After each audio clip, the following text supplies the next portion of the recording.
Ooh, you heat patch.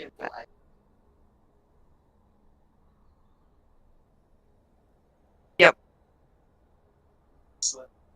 Doesn't look like the player then.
It's lights out for them if they lose here. It's do or die.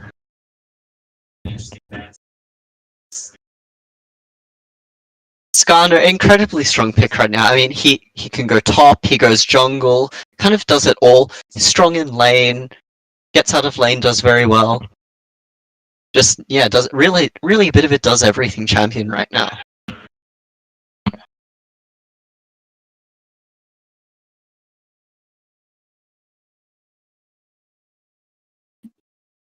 And this is interesting over here from MUE. They've got 3 bans on 3 pretty big individual value champions, whereas if MCS over here, they're kind of looking at more of that team play orientated champion bans. You know, maybe it's a bit of a difference in perspective here. MUE feeling that maybe they're a bit stronger as a unit and they have more confidence in their ability to play the map and play team fighting, whereas if MCS maybe You know, they're a bit more worried about that side from MUA.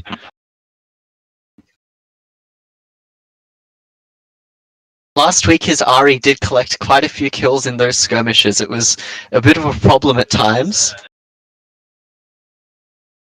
Along those lines, one charm, one kill.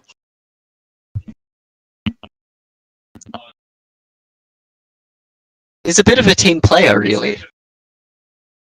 And the Varus B1 from MUA, this champion Varus, he's very flexible, you know, you got the option of playing perk Varus if they have quite a lot of the range champions, maybe they don't have a lot of reach onto you, and then, you know, you start picking more bulky champions that kind of run towards the perk Varus, and all of a sudden you're facing down the on-hit Varus who takes you and tears you up into shreds. And there's also the option of the tank Varus, which has really just come back into popularity a little bit in recent times. And MCS, they're going to pick the Karma, another incredibly flexible champion. You know, she can go top, mid, support. Really does it, she kind of does it all. Yep.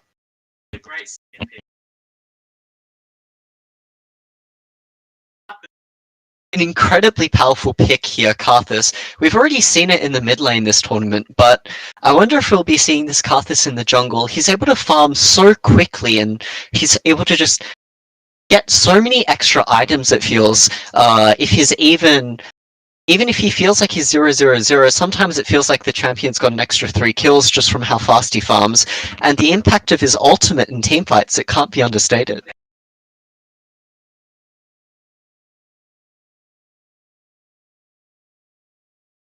It's so difficult to teamfight against Karthus. You know, you're going into each fight and you're missing a third, a fourth, a fifth of your health, and it's difficult. And MUE over here, they're picking up the Rel, maybe looking for a bit of an engage kill lane. That's a comfort pick. And they're lining it up with the Xin. They're really going hard on the engage aggression here, maybe looking for a bit of early game skirmishes and into the mid-late, looking for a bit of those pick engages, taking man advantages here with the Rel and the Xin. Both have quite good reach and are able to capitalize on you mispositioning quite heavily. But the Volibear does come out from MCS here, really just... I think this is going to be a Volibear jungle here, just handshaking with the Xin, saying, you know, if we fist fight with each other, I'm going to come out on top. But realistically, it's a bit of a neutralizing pick here.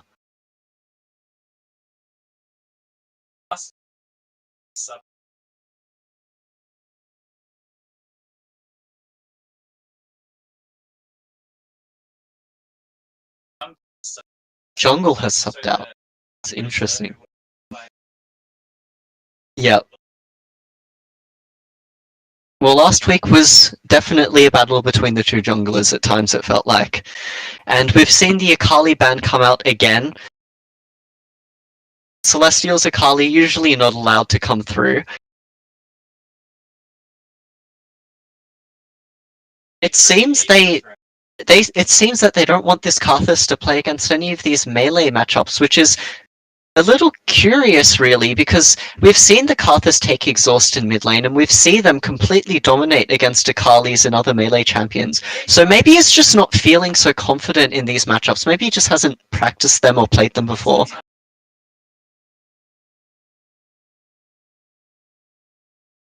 And the Yone ban, a bit from left field here. I'm not sure how I feel about that one, but they're just targeting top lane. Maybe MCS's top laner is dangerous on the Yone.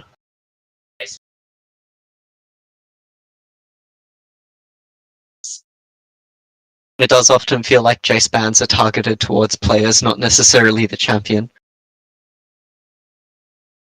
It is tough out there. I wonder what MCS is going to lock in here. Probably looking towards the... Ooh, they're just going to lock in the Akshan. Is this the first Akshan we've seen all tournament? I think it's first. I definitely haven't seen one until now.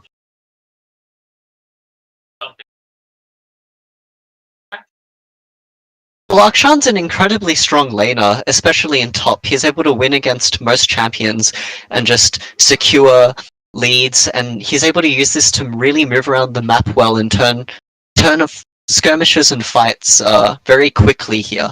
Gwen's going to come out, definitely a champion that gets a bit bullied by Akshan. Her W does help her out a bit if she does try and take all-ins.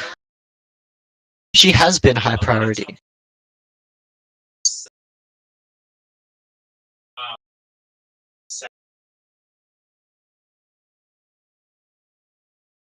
And out comes the Azir.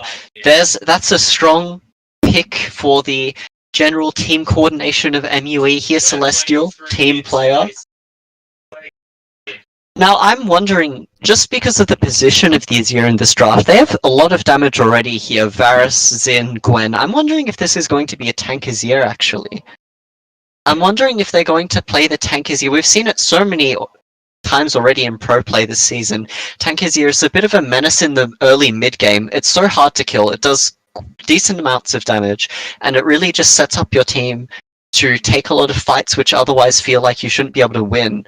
And Set's going to be coming out here, so it is going to actually be the Akshan in the mid lane, Set into the Gwen. It's okay. Wait, sorry, I'm stupid actually. It's Set support, which I haven't seen in many years, I think. Right? I think it's Karthus 80 carry. That's what we're staring down here. We're staring down a Karthus 80 carry, Akshan top, Karma. I'm not sure what's happening here actually. This is a bit curious.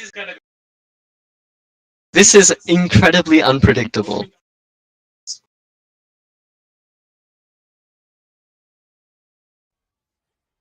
But I keep coming back every time.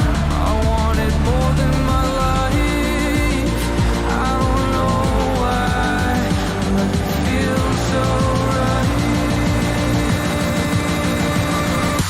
Why am I playing with time as it's ticking away? It's ticking away, away. I'm asking why we run for our lives. It's not a second to waste. It's ticking away.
Oh, we're back in the game. Wow.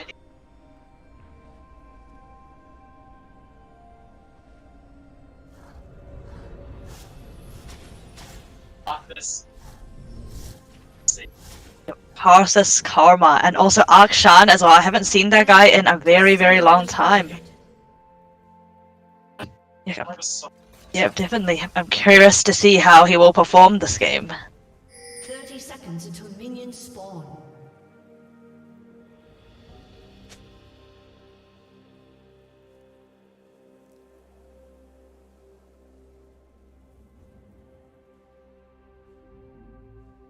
But once in like team fights when Rel can get like those better engages and stuff, I think Rel does have a lot of value obviously in those team fights, while Karthus Karma, interesting bot lane, you know?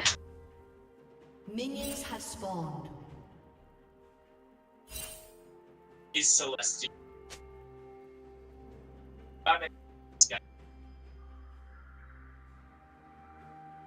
Celestial. Celestial.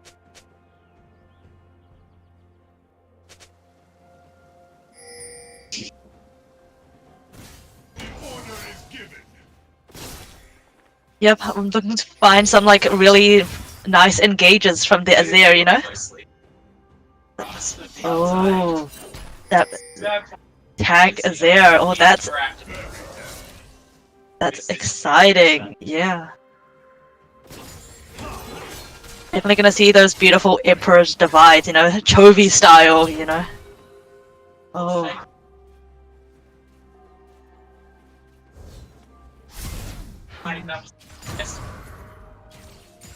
Yes. MUE trying to become, I reckon that there's a possibility that I think Celeste has big, you know, can peak Faker, but can also be in the bottom as like Perks mid or something, you know.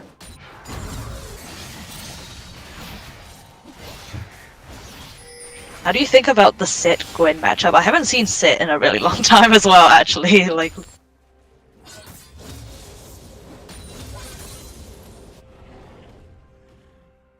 he's winning lane though. So. Oh, here comes Lovely Peach. Maybe for a dive. Level 3. They're going onto Ayameru. The set burst so much. Where did all the damage come from? That's first blood on a level 3 tower dive. Ayameru just despaired so quickly, you know, we blinked and then the Gwen was gone. Very nice coordinated dive from...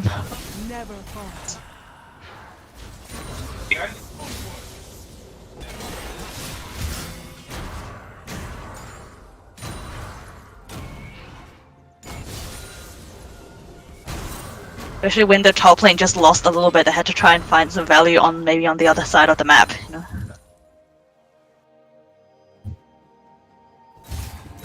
Oh, we get the replay. Bolivia goes in. Yep.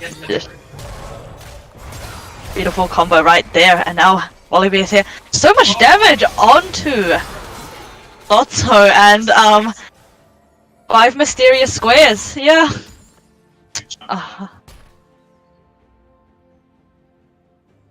That's why Akshan is so strong and solo queue, you know, his like his swing where he can just spin around. Can he still spin infinitely? Or is that a thing? Oh, he still can spin infinitely.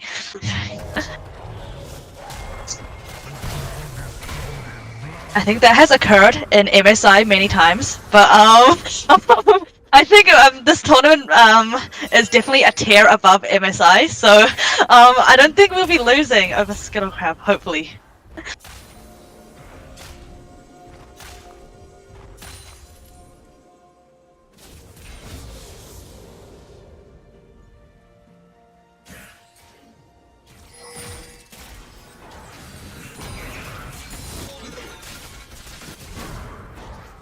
Yeah, as a Xin Zhao, you know, yeah.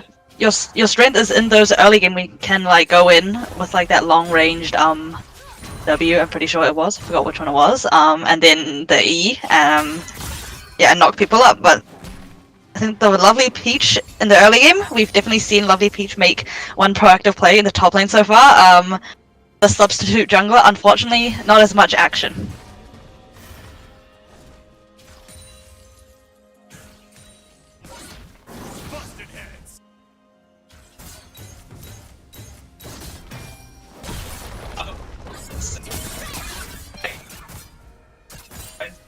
Yeah, just takes play and walks off. Damn.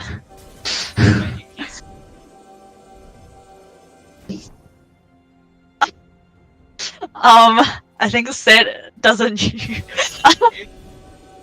Yeah, I was in jail here to make a play. Oh, Sid tries to use the showstopper, doesn't work.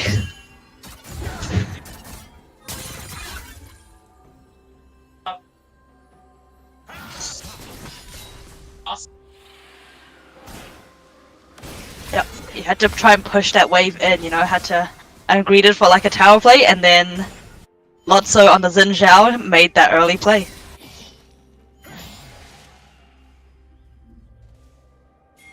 Yeah, managed to catch that wave that was crashed under the tower. Oh, now they're going for the Void Grubs. Oh, but the team is collapsing here.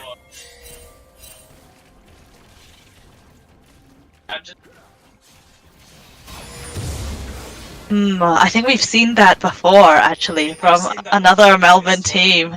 Oh, this is giving me flashbacks, but okay.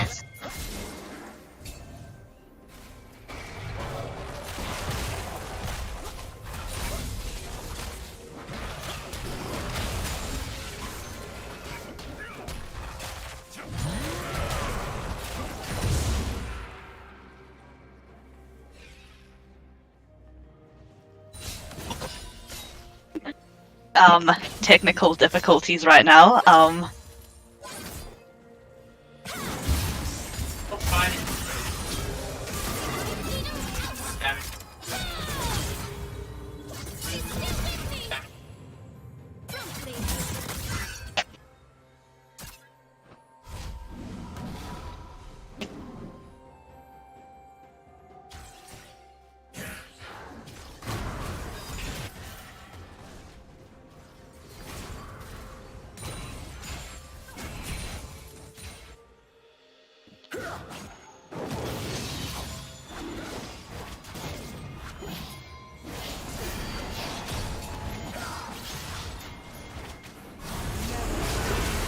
Time as I try to resolve this technical difficulty. Fighting at the mountain drake. Oh, the space goes down. That's the ADC gone. Lotso is making plays here, but the heal comes from Akshan. Well, the Akshan is triggering the comeuppance, but that's not that much damage. I think that wasn't the full panel. Goes over. Dragon goes over. See. Yeah.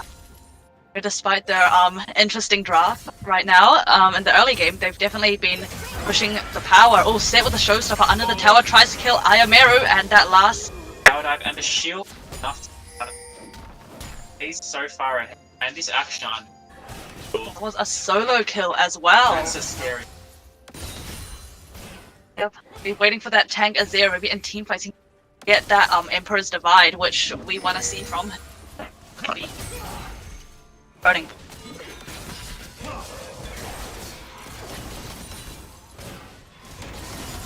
I'll see, as we see the Akshan swinging in circles right now. Yeah.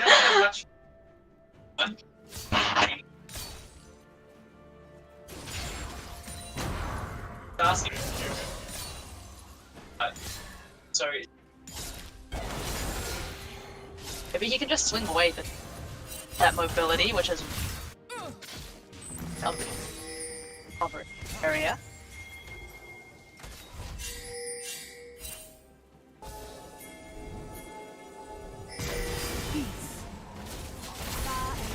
Three versus three. I blame Rabbit gets caught by the karma step. Almost out of range. But he's gonna get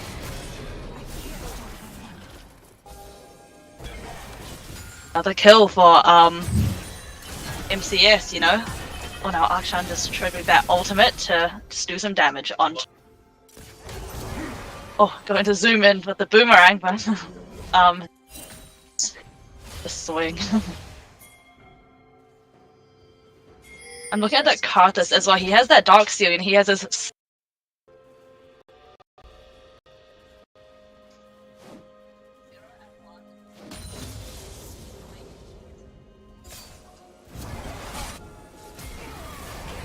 Oh! Oh! That's what and more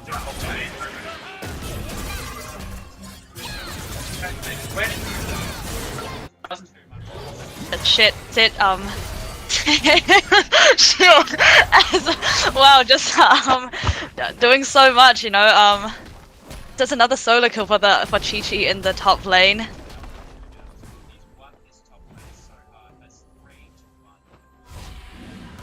Oh, God.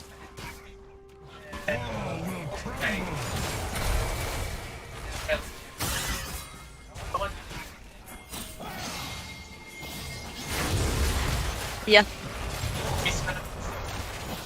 Yeah, and like that Azir is going tank though, so not sure how much damage he will offer.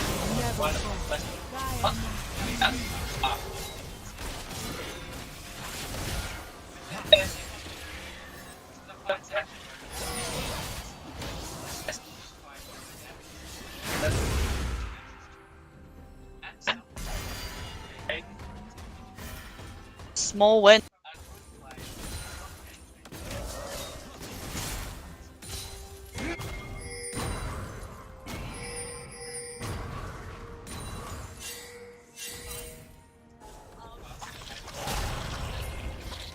Never falter.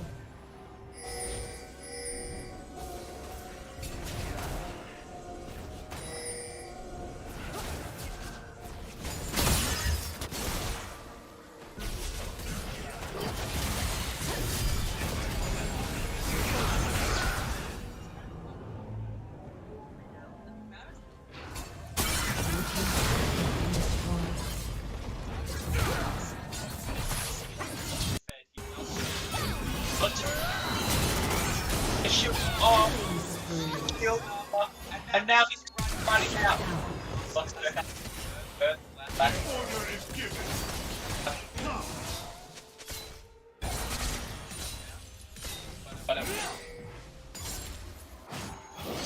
Yeah, they still manage. Chi-Chi still managed to get a counter kill onto Ayamiri, and now lovely Peach just in the enemy jungle, and now I think that might be an easy kill.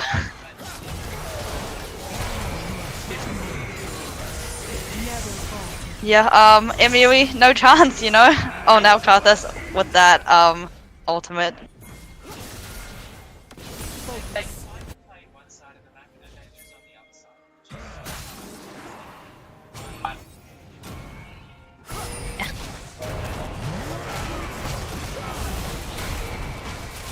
Yeah, with like the lethality, Varus isn't exactly the greatest late game carry, and neither is tank Azir. So, I mean, Azir did buy the Nash's Tooth, I guess. Yeah. His. Yeah. Not exactly the full tank, but maybe I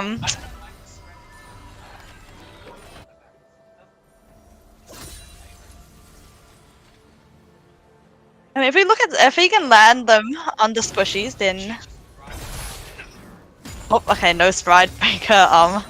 Slow. That could have been a kill, you know? He had that showstopper ready and to slam Ayamiru into the ground. Yeah. You're looking at the gold. 4k difference, a big kill difference. It's looking a little grim for Emu, but it's not done yet. Oops, it might just be running at him again. Gets the slow onto the stride breaker. Oh, actually the needle works. Okay.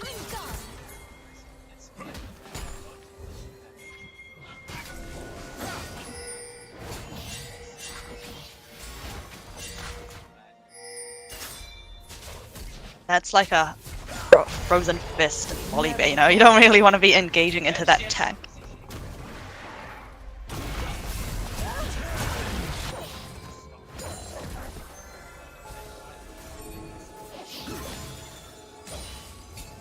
Yep. Just... Oh, okay. That's why in solo queue, you know, Akshan just so annoying with his invisibility and his like attack on Titan, like swinging, whatever.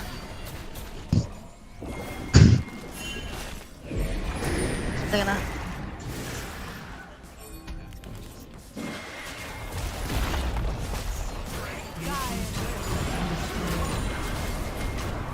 Yep, so you can definitely like they can find all their like more creative angles now that the map is open. That's what riding it too. Probably crash it into the okay, no, I crashed it. I crashed it to the wall, but it do be like that sometimes, unfortunately. Yeah. Yep, especially when you're trying to ride that huge like bug.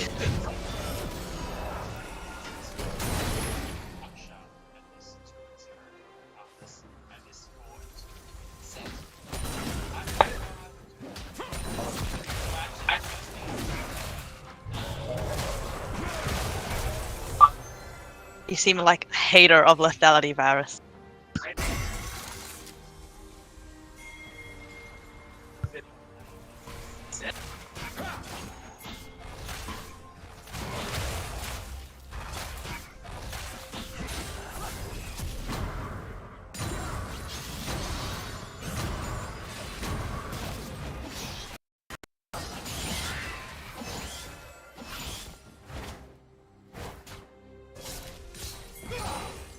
Yep. That Akshan's gonna be very annoying as well. What do you want to see MUE try and do to like bring it back, you know? Because they're like... I want Celestial's done a huge 5-man Emperor's Divide into Eyeblaze Rabbit's Rel, and then some of the AoE damage from Aomeru is gonna save them. Except that won't kill them because they're all super tanky. Yeah, just need to hope that some miracle and they have enough damage somehow, you know, maybe. Oh, but now Volibear is just ramming down Varus.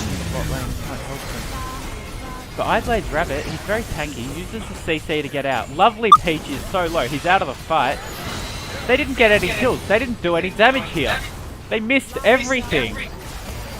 And that was a 4v3 as well, and now Lotso is going in trying to find anything. They really want Lovely Peach here. Celestial is here, but so is Akshan, who ults long range. Get some chip onto Has the rail, I ultimate. guess. Teleport Oh, from Gwen Aomeru is here. on the Akshan, who's been caught out from incredible teleport flank. Unfortunately, so... Forced the flash. Yeah. Celestial can't get in range. Lotso, the substitute jungler, misses the spear. For you. That was very unlucky. Overall, a good fight, but they are so far behind, they can't convert a good fight into a kill. Yeah, at least they managed to stop And the bleeding. If I were them, bit. I wouldn't get ahead of myself after that and get this aggressive. Yeah, Why I are don't they think they committing have 5 cooldowns people either. to blue buff? Would you lose a game for blue buff? Oh, never mind, they're engaged. They do kill Lovely Peach though, because he has absolutely no cooldowns, but A big yeah, Requiem was huge. Takes out the rel. Incredible play from Sour. now presses the R. Unprecedented. I've never seen anything like this. Yeah, and now the whole of MU is just so low because they're just so far behind. Incredible play from MUE. So what happened was they decided to they won the fight, but they didn't get any kills. So the next thing they did was overextend for blue buff. They committed 5 people to blue buff, ended up losing Let's look at the 2 kills replay. to 1. They did manage to kill off Lovely Peach. Let's see how this is. Okay, so they like all Lovely Peach cannonballed, but here is the big combo, the R. Requiem Eternum. Yeah, and now this is when And a Gwen who's a bit caught out as well, trying to 1 versus 5. yeah, Akshan just swings around, does something. He doesn't pick up a kill, I MUE, think. So they that's- had something going, and then they kind of threw it away there. That was not a fight. They were under they should any have pressure dodged to the take. Karthus R, you know. They were should have- not under any pressure to go and take MCS's blue buff there. It was just unnecessary. And we didn't see the Emperor's Divide come out from Celestial. He was holding it. He was waiting for the big play. He wanted to make that hero play. And he didn't get the opportunity because Yeah. his team was killed And by then- Karthus R. Yeah, the huge Karthus R combo with the finger pressing on the key. They just can't find the opportunities here, MUE. It's just so hard, you know, they don't scale.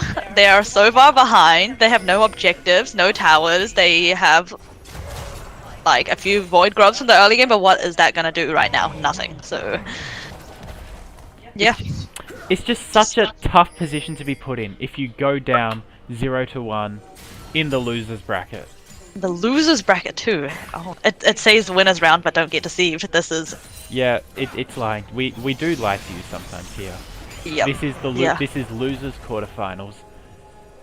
Yeah, so if MUE do lose this game, one more game, and they'll be out. They won't get that cash prize that they so desire. And MUE2 has already been eliminated, so the only team representing Melbourne University, Celestial, just face checked the set.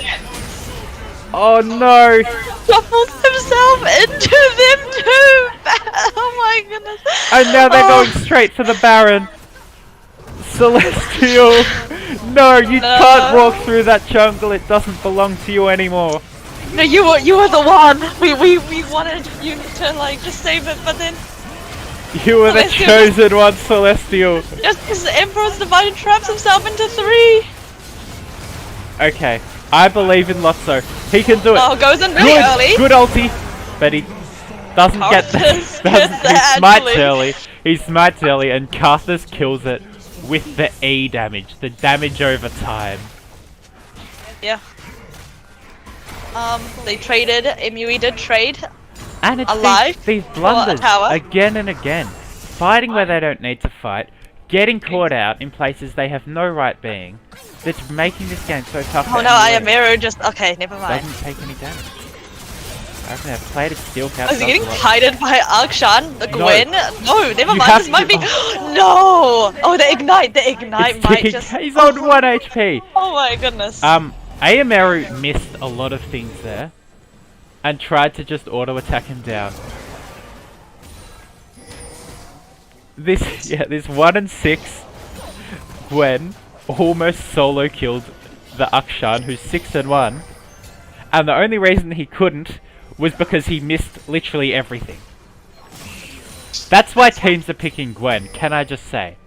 In better circumstances, you know, this could have been widely different for MUE. They did have a more cohesive draft. Yes, Lotso, but- you do win this 1v1. Trust me, I've seen you win these. You're not gonna get tower dived by Volibear. That was a very good engage from Lotso there. Because it was all a bait.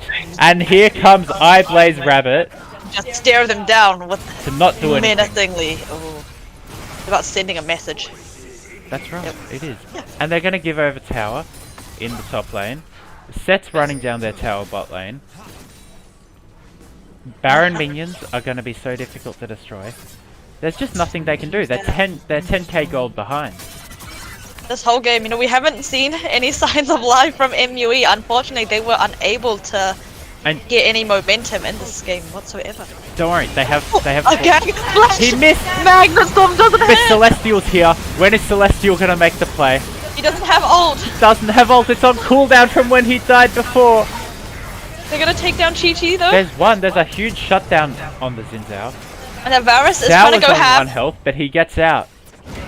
That, Oh, the big combo is here. Oh, now how many kills? oh, is the that gonna be? Leandris! The Leandris torment. Lotso tries to get the lifesteal, but it's not enough. And these towers are gonna go down. But Emule's jungle's down.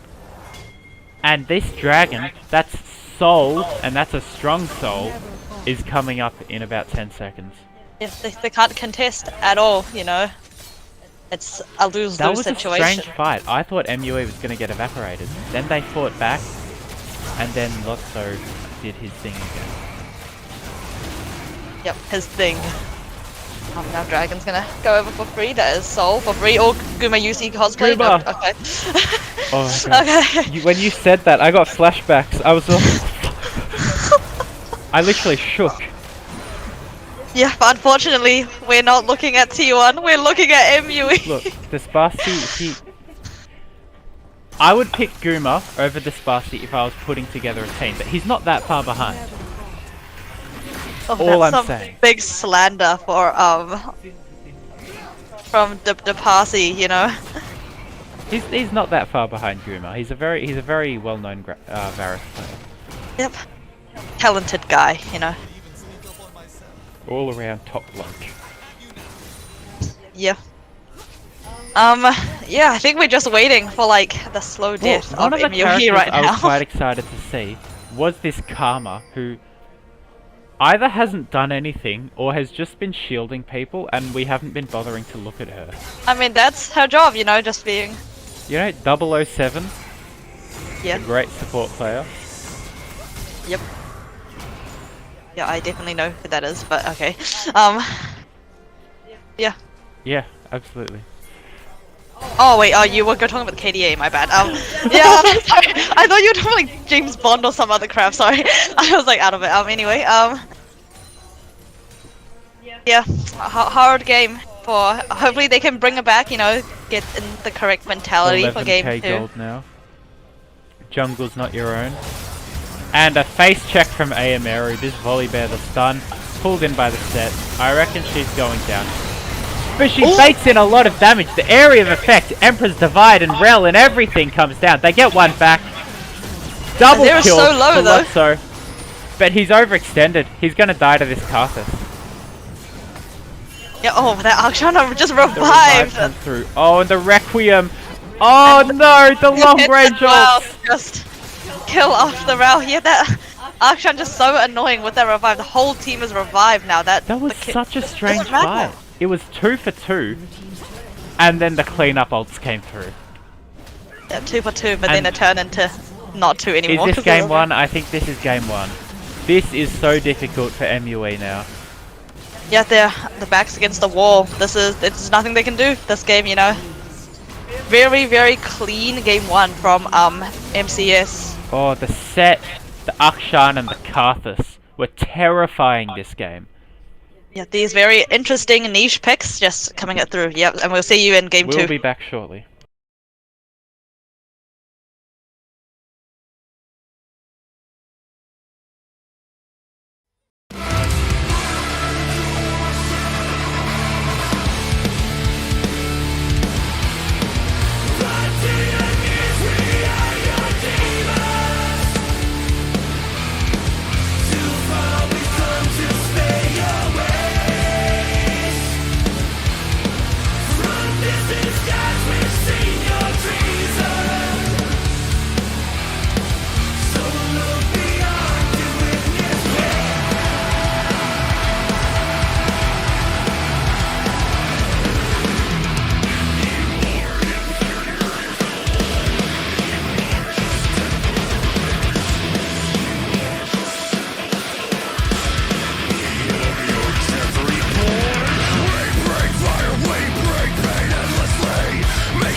We are back for game 2 of MCS versus MUE.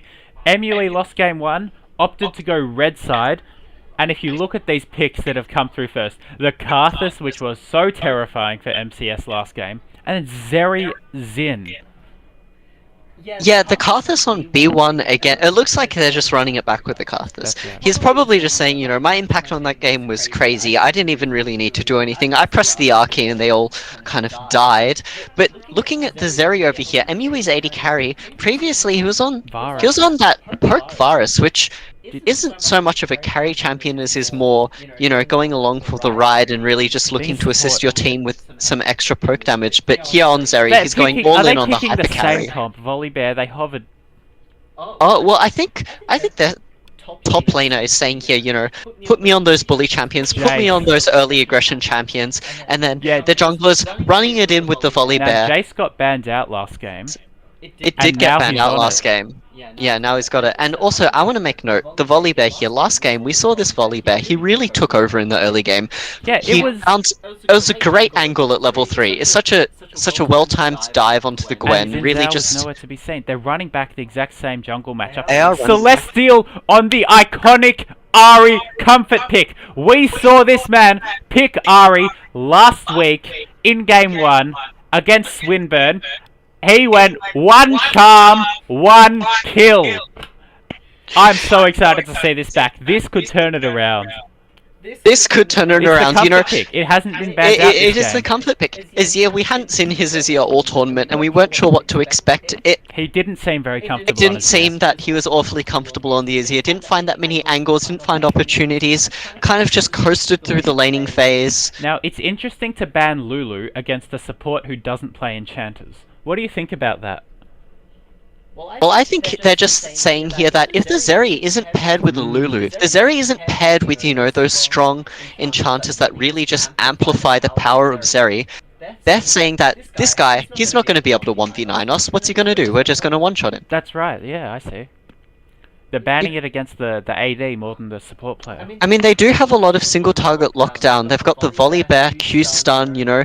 Jace has a lot of burst to follow up. Karthus' ulti's always going to hurt. Rakan and the Akshan ban too as well coming out for MUE here. Maybe they're just not feeling like they want to play against that again. He did have push the entire game. He is always there on the roams. Akshan's mobility around the map is exceptional. The mid gap last game was enormous, and I don't blame Celestial. I hate playing against Akshan. I can't do it. I mean, last game the top side from Mikey Inspectors was so strong, really. The Thresh.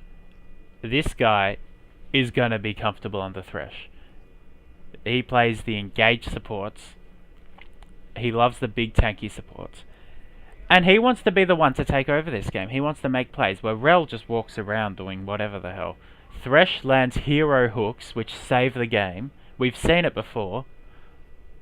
And crucially here as well with the Thresh, it just gives Zeri a lot of extra room to play. And the Zoe is going to come up from MCS, another pick that we really haven't seen all tournament. Zoe obviously incredibly strong right now. Zoe, a champion that we haven't really seen in pro play either for quite a while. And coming into this tournament, I don't think a lot of people are sure what to expect out of Zoe. Celestial will be very comfortable laning against this. Typically when we see Zoe do get picked, it's usually because of Zoe's ability in the early game to really just put the enemy mid laner under a duress and just shove them in, poke them out, and really just bully them. And she's really strong at moving with her jungler for early game skirmishes. That's really her forte. And the Janna's gonna come out here. And the Camille response on R5. Camille to counterpick the Jace? Into the Jace in this angle. I think it's fine in isolation, but it might be a bit difficult the later we go into this game when Camille has to either start taking team fights into the Janna, or maybe she'll just commit to split pushing here. I'm not so sure. MUE, this game has a comp that makes a bit more sense. They've got the scaling, they've got some roaming, they've got some bruises. Yeah, I think later into this game, they're really just going to be trying to set up this Zeri for, you know, those huge teamfight pentakills, really. Camille might be looking for some picks onto the Zoe especially. Zoe is fairly immobile for the most part, and she often leaves herself open to be picked, especially when she goes forward with her ultimate. She ends up being pseudo-rooted in space after using her portal jump. But MCS, again, they've got such a strong early game composition here. I feel like they're just trying to steamroll MUE in the early game once again, you know? Expecting to win all of their lanes, What position I their want to volley see, bear what I definitely offensively. want to see, I want him to do the exact same level 3 dive top lane. Exact same level 3 dive top lane. Do you reckon? It's definitely doable. Camille's early game laning phase is quite weak, and against Volibear Jace, you know, I can definitely see three waves. I can definitely see them stacking wave 3 or wave 4, crashing it into the Camille. She doesn't have any real options for wave clear either, and then the Volibear and the Jace might just come in and take the free dive again. And Interesting. even here, maybe Zoe might be able to take a roam up, as Zoe isn't as committed to taking CS in early and mid game. With the way the champion curves throughout the game, she'd rather just try and snowball her team ahead and use her strong early game fighting. That's right. Interesting laning phase. We'll be back in a few minutes once the game starts. MCS versus MUE.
we're back for game 2. Oh, and I feel like I have to mention this here. This is incredibly important. Not many people know this, but the Zoe skin that the Mikey inspectors are running here in the mid lane, it's actually the pool party Zoe skin. It is, you know, it's a pretty good skin. But what really elevates it to the best Zoe skin is the chroma that they're running here. What is that? It's the chroma that makes the Zoe mainly a pink and blue color scheme, and it changes from the base pool party color scheme. It's worth mentioning here because if you run this chroma on Zoe, your chances of winning do increase by maybe 50%. So Why is that? it's really important to see it coming Blends out in or here. something? No, it's just the base pool party skin's unbearable. I see. But this chroma, this is peak actually. It's her best skin. Anyway, last game did not go well for MUE. We can see MCS with the PTV logo. It did seem a lot like MCS with the Mikey inspectors and MUE with the international students. It was not good. It was not good. It was a tough watch It at was a times, tough- you know. it It's like watching your friend getting caught out by the Mikey know. instructor. You're sat there feeling hopeless. Poor old him. And Celestial's actually going to find Shove on level 1 in this lane. It's a bit unexpected, really, given how strong Zoe is at level 1. And over here in top lane, we also see that Chi-Chi, again, as we said before, maybe looking to set up a dive, but Volibear's starting on bot side this game, so I'm not sure if we'll see it. Probably just looking for a wave 3 crash and then maybe take a free base and, you know, buy the tier and start. We do know that Celestial is very comfortable on the Ahri. Oh, A great good hook on onto a the level 1 Janna. Janna. Not enough damage from Zeri just yet. It's not enough for the kill, but I do really like to see the Ignite coming out here. Just putting that extra damage down onto the Janna, really, you know, making it uncomfortable for the You know laning what that phase is? here. That's a Reggie Ignite. TSM Reginald. TSM innovated Reginald? that move in like Yeah. 2001 or something. And I wonder, yeah, Jace probably just going to crash wave 3 here and look for a recall after it. Oh. That was a really good Q onto the sweeping edge from Camille. She's not going to find any value from that one. Yes, and Definitely getting a bit bullied out here. the Jace was target banned last game, but now he's been unleashed, and this could be really scary. I'm excited to watch this. Ooh, and he's not taking the recall, but he's definitely going to be using this push on top lane. Lovely Peach is utilizing it to just invade Lotso in the jungle here. Unfortunately, Doesn't doesn't get get the steal, but I can't imagine that this feels great for Camille. Your waves pushing back out into the Jace, Volibears standing in your top side, Well- and bullying out your Xin. Oh It's just no. At least it's- Zin's out here to stop the level 3 gank from happening again. and Lovely Peach Get some Force- Krugs off. forced to flash here, and as I said before, you know, the Zoe is really looking for this early game strength here, just invading in the jungle with the Volibear. She's at and the enemy red Jace. buff as a level 4 Zoe. What is going on? And Camille has to be so careful here. If she pushes out for the next 30 seconds, if her jungler isn't top, it's Lane going to gank. be incredibly awkward. Yeah, and as you can see, Lotso feels like, you know, he's forced to stay around maybe more than he would like. He's gonna get spotted. He can't lane gank here. It's not that he's looking for a Oh, he's lane looking gank, for counter he's gank. looking for a counter gank on Lovely Peach because Ayameru, if he tries to shove this wave out alone, he's just going to die, They're really. baiting it out. You can see they're communicating. They've learnt from the mistake last game. And Chi-Chi trying to bait Ayameru out for an engage here. Lovely Peach still Yeah, just sitting in this I bush. still don't think they win 2 versus 2, but they might be able to get the kill on Chi-Chi. That's first blood for Lotso. He needed it. Lovely Peach gets one back on Ayameru. That's a 1-for-1, and even though the kills go over to both junglers, this is a huge win for the Jace. The wave's pushing into him still. Both gonna Ayameru's teleport. going to end up losing about a wave. And Lotso just stayed and fought the Volibear. Another West- 1-for-1. We're still fist fighting in top lane here. And the wave is still coming into this Jace. This Jace is going to have a freeze here in front of the turret. And it's going to be really awkward for Camille, the champion. She doesn't have a lot of wave clear in early game, and No. it's hard for her to get the crashes into the turret. Absolutely right. She was baiting up so hard, wasn't she? And we must have missed this in mid lane, but the Thresh had come up for a gank on the Zoe, but Didn't end up working out. The sleepy bubble trouble, putting Thresh to sleep. If you look at live, there's more fist fighting. Camille versus Jace. It's very close. Does she get the true damage? No. And Jace, there we go. The Jace is just gonna kills her by standing there and auto attacking. Yep. And it's, you know, this is all a byproduct of that initial three-wave crash that we saw from the Jace, where he took the three-wave crash, bullied the Camille under the turret. The wave was coming back into him. Lovely Peach was playing topside, you know, they got the counter gank off, TP back, Wave's still on his side, and is just able to find the solo kill onto Camille. Do you think Lotso should give up on top lane and focus on getting Celestial ahead now? Because he invested a lot in keeping Aemeru in the game. It's a bit difficult because the Zoe still has her flash, you know, you would need to find a way to blow the Zoe's flash, I think, realistically, before you can find anything meaningful on her, unless she makes a really hyper-aggressive play. And we can see here from the Jace... We can see here from the Jace, the Camille just felt so awkward in this position. The Jace was pulling the wave, he was going to keep threatening the freeze unless anything happened, and Aemeru maybe felt that... Oh, she's getting ganked again. Oh, this is terrible for Aemeru. And just look at the top wave again, it's abysmal for this Camille. It's still coming into him, and it feels like he can't really play the game. Moving towards mid though, there's a fight going on here. Ari gets slept, gets hit, but misses the spear again. You cannot miss those in a game like this. Well, there was no real option for a gank there though. Celestial got too chunked out by this Zoe. It was a really great bubble. Yeah, my advice for laning against Zoe would be try to avoid getting hit by the bubble.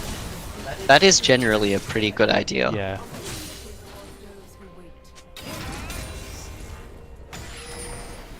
CS down, 1 kill down. What do you do as Aemeru? Do you just... And Lotso is still sitting around this mid lane. Maybe they're just trying to look for something, but... No charm, he's holding charm. Dashes Zoe... forward, takes so much damage. Dodges the... the everything! Celestial just got completely outplayed by this Zoe. He dodges the charm with his ulti, goes forward and finds an extra auto attack on top of that. And with the Airy and with the Scorch damage coming through, it's just... Scorch. It's enough to take out the Ahri. Scorch, what a great summoner spell, Scorch. Master That was rune, fantastic from this Zoe here. Sleeps the Xin, dodges most of the spells. Dodges just about... Dodges Q, just about everything. Dodges Q, dodges charm. And Lotso looking for plays against the Zoe, which still has flash up, and crucially, she also picked up the cleanse from the minion wave, which allowed her to get out of the slow from the Xin, really just buying that extra amount of space needed. That was the gank that could have set MUE up. Instead, it's falling apart for them. A solo kill in the top lane. Chi-Chi on this Jace is unstoppable. There's a reason why it was banned in game 1. Yeah, and we're really seeing that, you know, Chi-Chi... He's coming back. There's gonna be redemption here for Lotso. This gank angle, I'm not so sure about it. There's always a bit too far off. Lovely Peach knew exactly where he was. Disaster for MUE. They tried to get something back, and it just hasn't been working. Once again, MCS, the Mikey Inspectors, they run the early game on MUE. Not a lot's happening on bot side, but this top side, it's absolute domination from MCS, really. It's not been the same for MUE with their substitute jungler. They've been in control the entire time from top wave as early as level 1, and Lovely Peach always kind of being around, following Lotso, invading his jungle, kicking him off camps. It's like he has vision hacks. He knows where he is at every point of the game. There's just no room to breathe for MUE. They've been getting run around, and look at the wave state. It's coming back into the Jace again as Lovely Peach is sitting topside. Well, he just killed the whole wave. So. Oh, he just one-shot the wave. Maybe they're looking for a dive here. They are looking for a dive here. They 100% are looking for a dive here. They can 2v2 under tower here, no problem. Thresh is coming. They just ignore the Camille. They go straight for Lotso. It's like... This man is Lovely Peach's son or something. Thresh has taken the roam up here. Zoe's here as well, though. Good and charm onto Celestial. An amazing sleep. Oh no! She just gets caught out from the other side of the screen. A good hook from iBlaze Rabbit might take down Chi-Chi into the flay. It's not enough! It's not enough! It's just It's unbelievable. They're just completely running them You know around what the I map. would do? Would you FF here? Look, Would you just unplug? you've got, what, 4 more minutes to think about how you want to approach this game if you're MUE, but I'm not sure if there's a lot you can do in 4 minutes. The FF definitely does seem like it might be a bit of an optimal You have choice. one thing left, and that's a Zeri. The Zeri, How? Look. When does Zeri come online? when does Zeri cut? Zeri is... This is such a difficult game for Zeri. The Jace is so far ahead. This Volibear Look is at massive. that bubble onto the Ari, threads the needle. Look, if I didn't know better, I'd think that this is Season 11 Showmaker on Zoe. This Zoe performance has been impeccable, I really. played Rabbit, can't get enough done because he's just the support. Of course, box is a step ahead of Showmaker with his current form, really. Of course. I mean, he's here in this tournament. Showmaker isn't an MSI, and this tournament is a step ahead of MSI. Well, MCS has played exclusively around top lane, which means MUE is on the second dragon now. Zeri has been CSing, she's been left alone to CS and farm as much as she wants. Karthus Janna, not exactly an aggressive lane. There's one win condition left, and that's this Zeri. If you are Good MUE hook here, onto the Janna. There's no ulti, so she can't do anything. There's no Monsoon, but Zeri doesn't do The any exhaust- damage. the exhaust does come through, and that just completely neuters Zeri's damage. I can't imagine that feels great for her. Another hook. Amazing hook coming out from iBlaze Rabbit. He's been so on point with these hooks in the bot lane, but they just haven't been able to convert into anything. And Creative play from Ayameru going onto the Fed Jace, who's 2 levels up on her, who's standing next to a Volibear.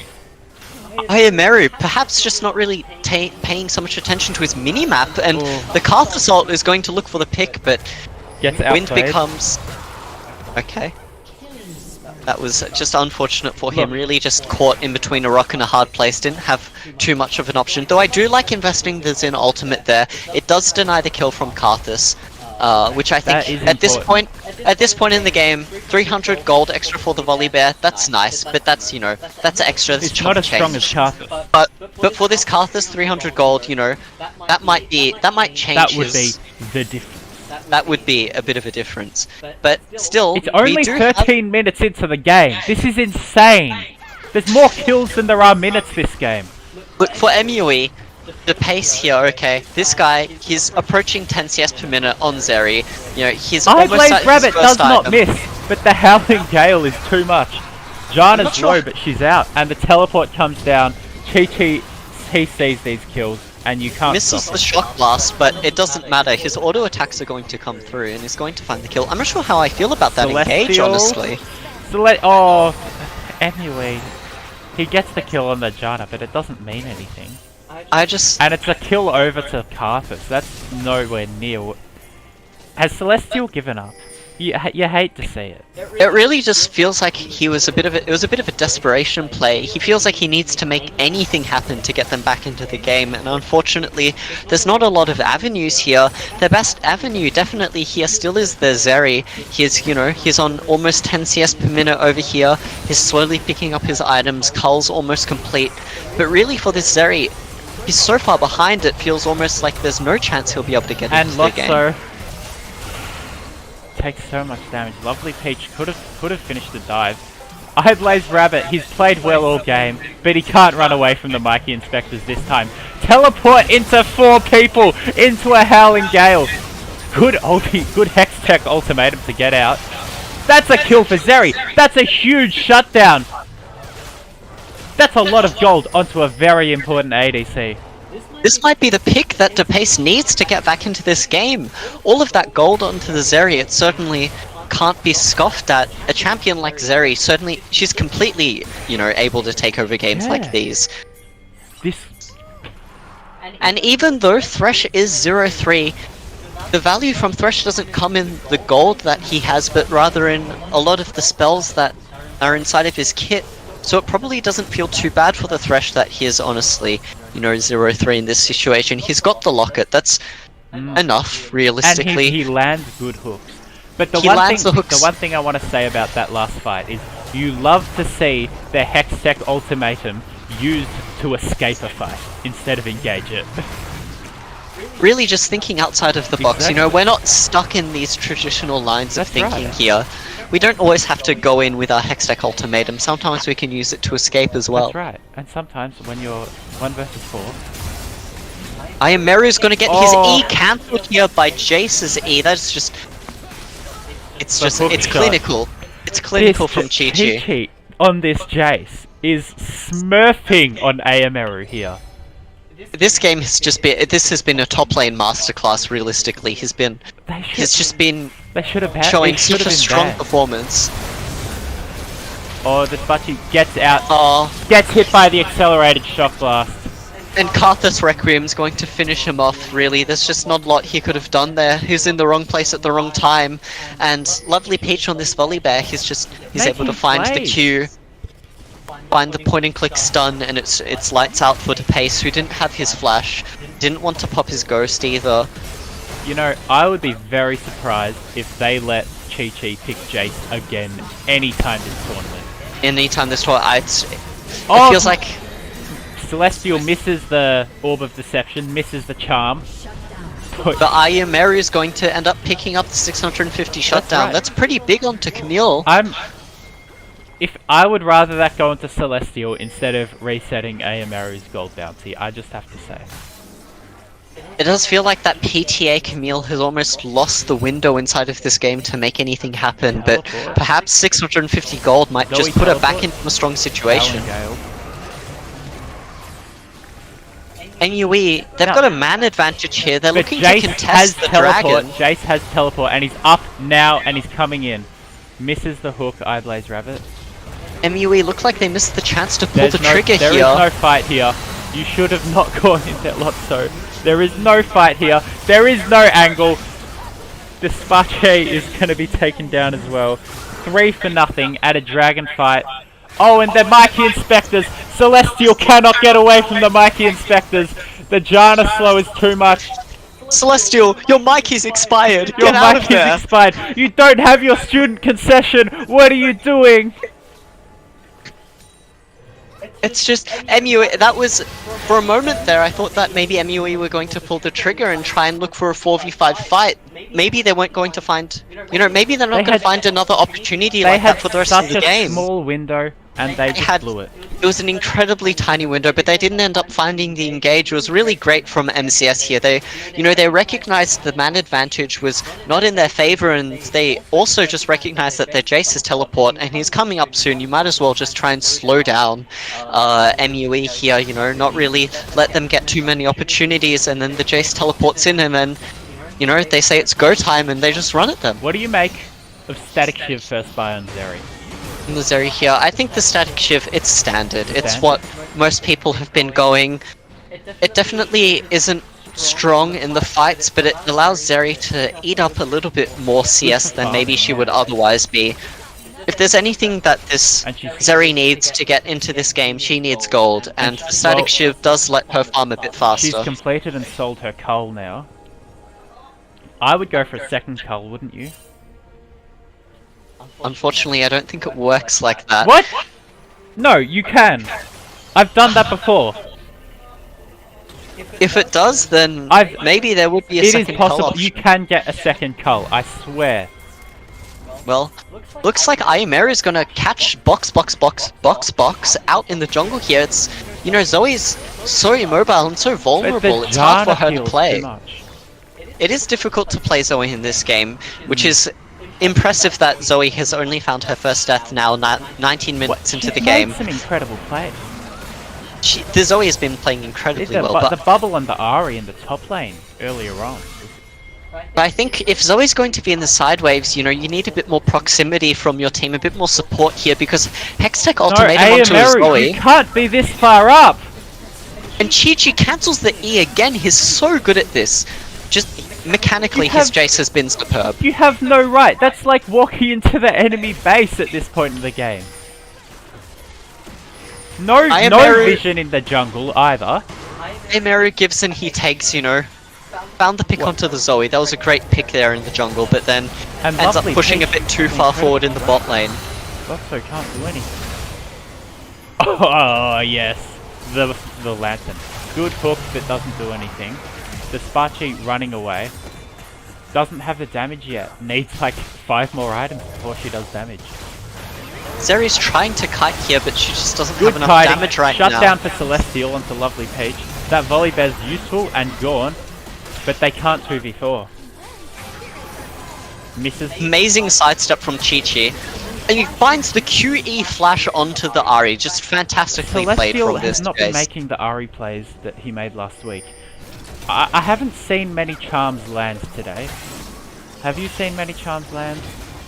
No, it feels like this Zoe's kind of, you know, put the Ahri down, not really let her into the game, and just kind of ran the show really compared to the enemy mid laner. Obviously, Chi-Chi and Lovely Peach, also both of them doing amazing jobs, really compared to their counterparts. Bot lane this series has been a bit of a null factor for both teams, but I think when neither bot lane is kind of showing up huge, it feels like the Karthus is always going to have more guaranteed value when he does press his ultimate. Requiem is just one of the strongest abilities in the game. Very on Phantom Dancer as well now. And I really like this from box. You know, taking an off angle here with the Zoe, really just looking to poke and prod them out of the fights with her Q. Gets caught by Camille's stun. Getting run down. Hextech ultimatum. But they're fighting in the pit as well. Celestial goes in, doesn't get anything, is dashing around, trying to reset those ults. Zeri gets a huge shutdown onto Jace for the second time. This fight just went well for MUE. That's 4 kills. That's 4 kills. That could be Baron for MUE and a huge shutdown for Zeri as well. That's a lot of gold. And the Baron ends in tragedy. Box. He was finding some nice poke, but he overextends after using Camille. his E and gets caught by the Camille. And on the other side of the fight, they're also low on resources, on HP, on mana from hitting this Baron and from moving around the map before, and they didn't take a reset. That Celestial and DePace, they're able to find resets throughout the fight, and they're just able to slowly move around and take them out. So much more mobile their team comp is against MCS, really. Blaze Rabbit wanted to get some vision for the dragon, but it's just going to be denied to him. And look at this fight. Zoe caught out. Take a look at this fight. An amazing hook from the Thresh. Onto Chi-Chi that got Zeri that shutdown. It was such a well-positioned fight from MUE, really. They found an amazing pincer formation, and it ended up paying out with amazing dividends as iBlaze Rabbit. He's been finding a lot of hooks these games. Not a lot of these have been converting, unfortunately, but he's been playing well, and it's not reflected in his KDA.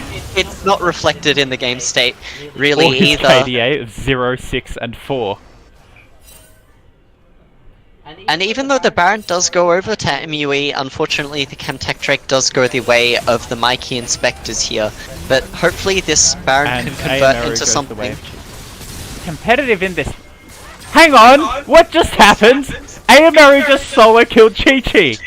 Chi-Chi, I think Chi-Chi might have been a bit overconfident there, dropped the ball. He missed quite a few of his spells and still just took the fist fight with Camille, who at this point, Camille is certainly not weak. She's got 2 items. She had the Baron buff.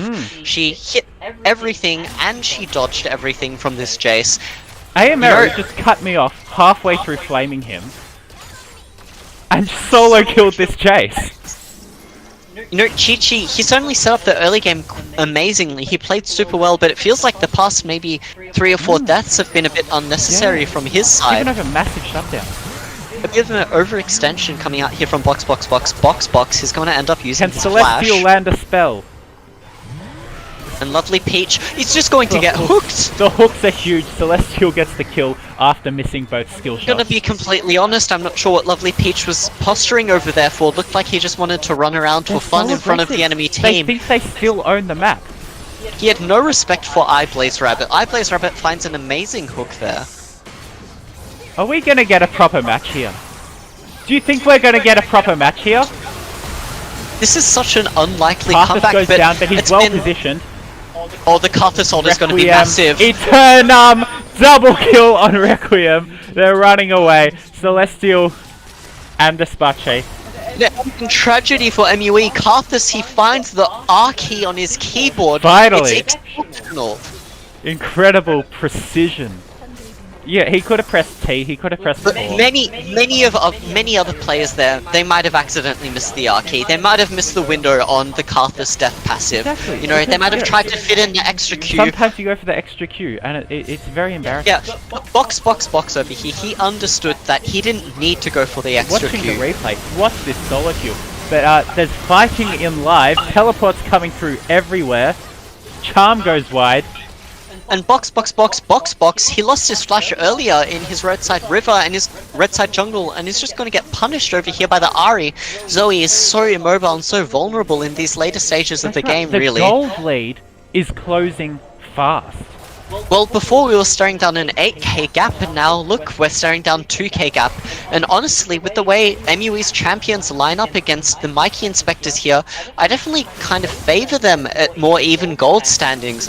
I wasn't sure if we were going to ever get to this point inside of the and game, given how strong Chi-Chi and Lovely Peach and Box were in the early game. Despachi has just finished Navori's quick blades. That's a very important item for Zeri.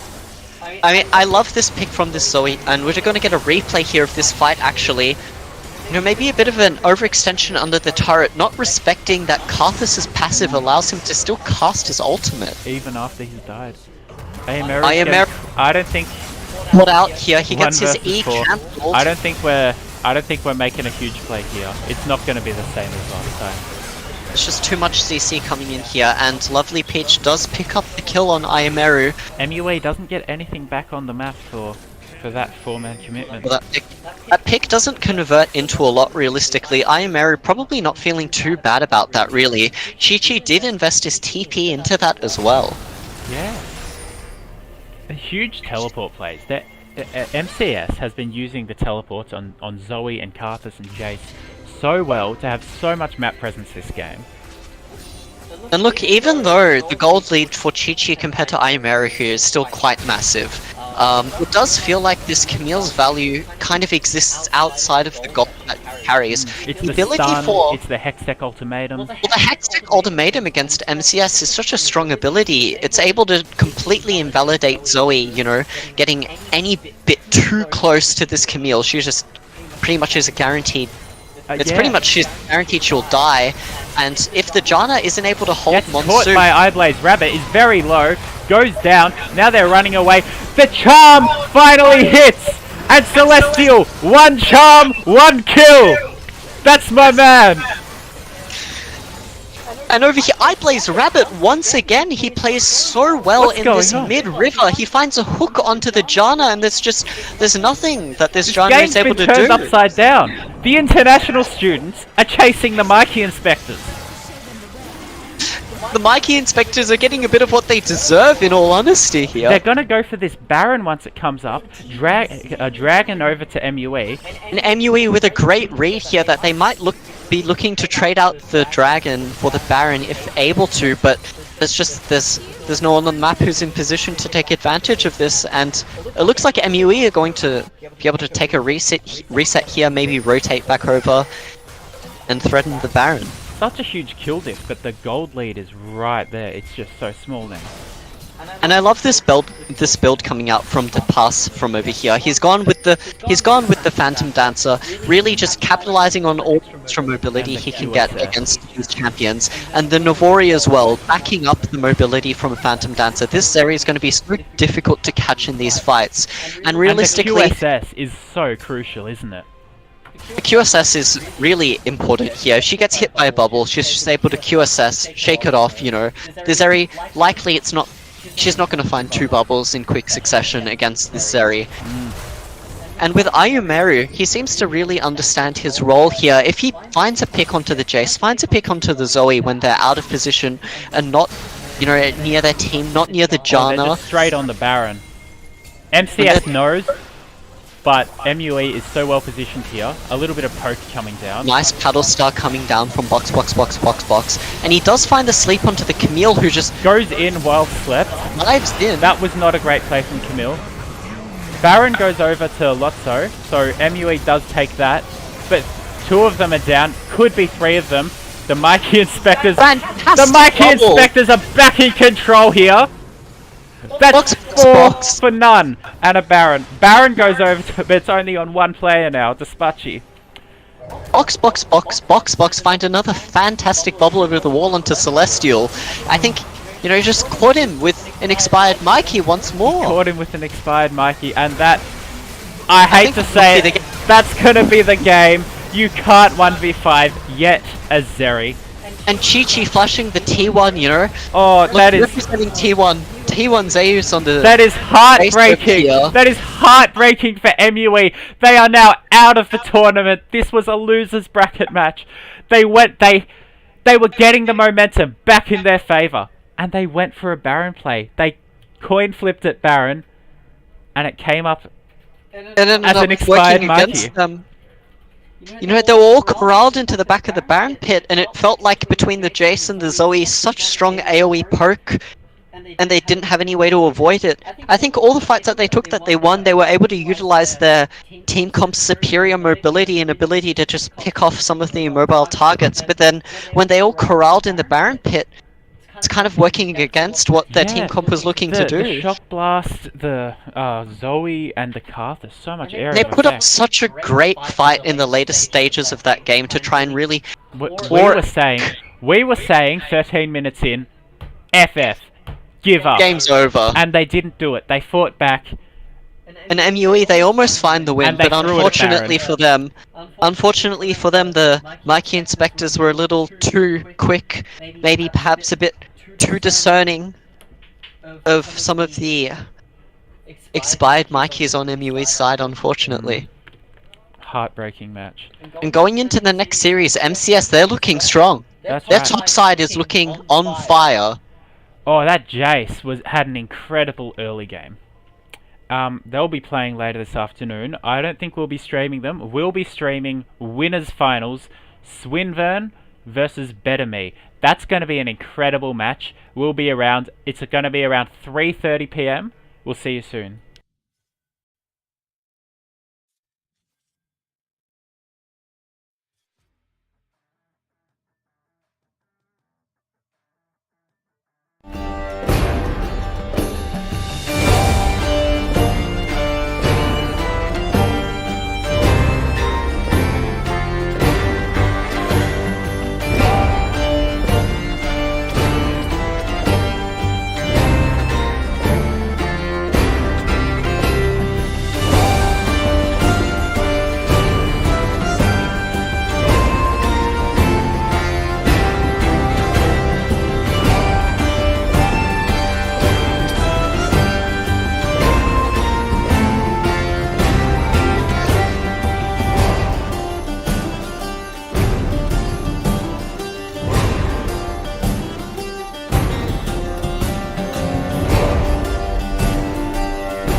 make yourself remember.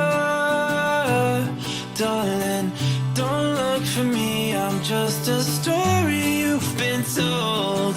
So let's pretend a little longer, 'cause when we're gone, everything goes on. You were staring at the window, and I said I wanna take you to the sea. And when I'm better, we'll do everything. I gotta stop making promises I can't keep. But if I was gone tomorrow, won't the waves crash on? Is it selfish that I'm happy as we pass the setting sun? Someday I'll be overcast, but you won't have to cry, 'cause we'll do the grieving while I'm by your side. I said, don't try to make yourself remember. Darling, don't look for me, I'm just a story you've been told. So let's pretend a little longer, 'cause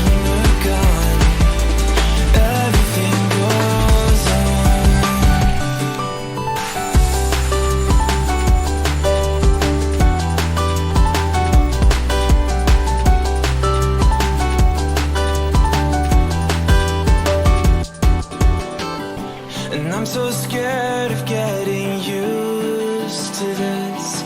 All the vines that keep you tethered in your room.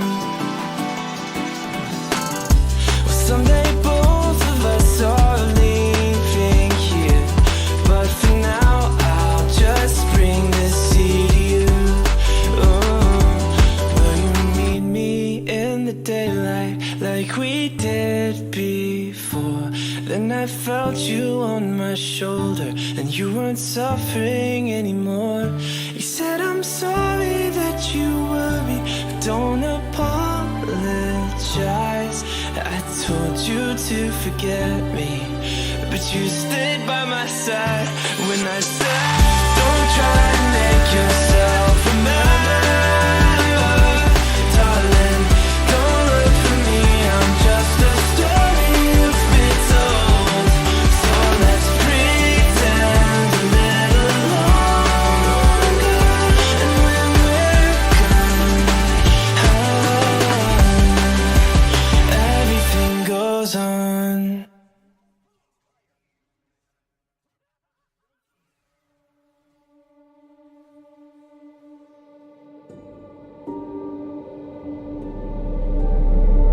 The lies I tell myself help push it away, and I'm chasing whispers before they all just fade. So how can I leave it all behind when I refuse to watch it fall to dust? I will find a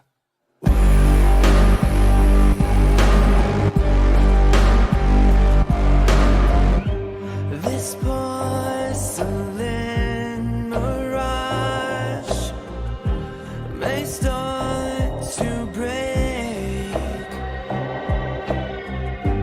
Each piece a reminder, every single little mistake. So how can I leave it all behind when I refuse to watch it fall to dust? Tell me why it won't ever be the same. I'll burn it all, no matter who's to blame. I'll find a way. I'll find a way.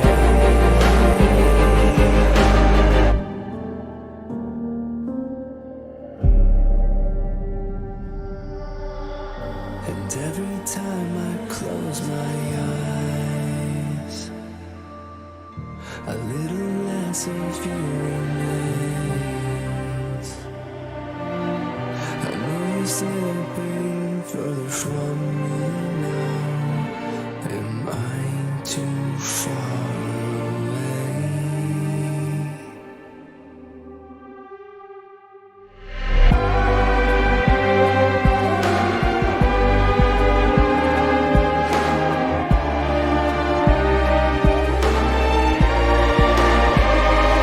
Tell me why I won't ever feel the same. I'll try everything until you're back again.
brisk, chilling air is calling, and out there we're free to run and jump and live so wildly. Head first we'll go tumbling through places unknown, with nothing but the stars to light our way. And though the sun may set at night, tomorrow looks so bright. 'Cause home is when you're by my side. No matter what we do, together we'll see it through. And I hope that we won't drift apart, even though things change. Without you it's not the same. I know it's true, life's better when it's me and you.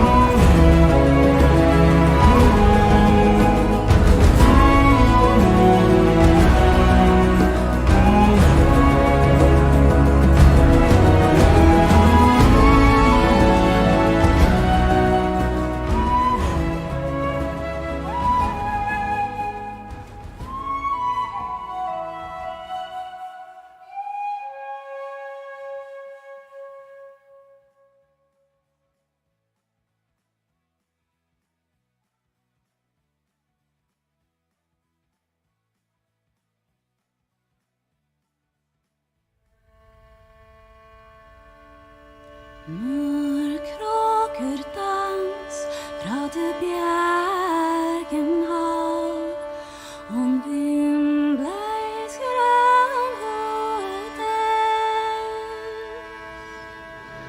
skyer da klar, skal solen blive grå, om du vet, du nærmer om. Fjerne din vei, isloften brei, hilsige fra båndløs grunn. Men teis er en brå, reserve deg.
we bring to fall the giants?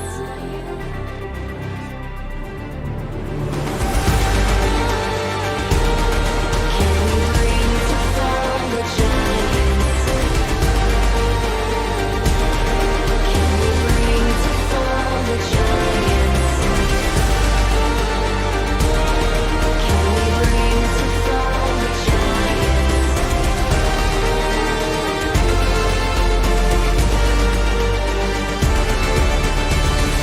We are the ones to ignite the darkened skies, the champions of the world that we defy.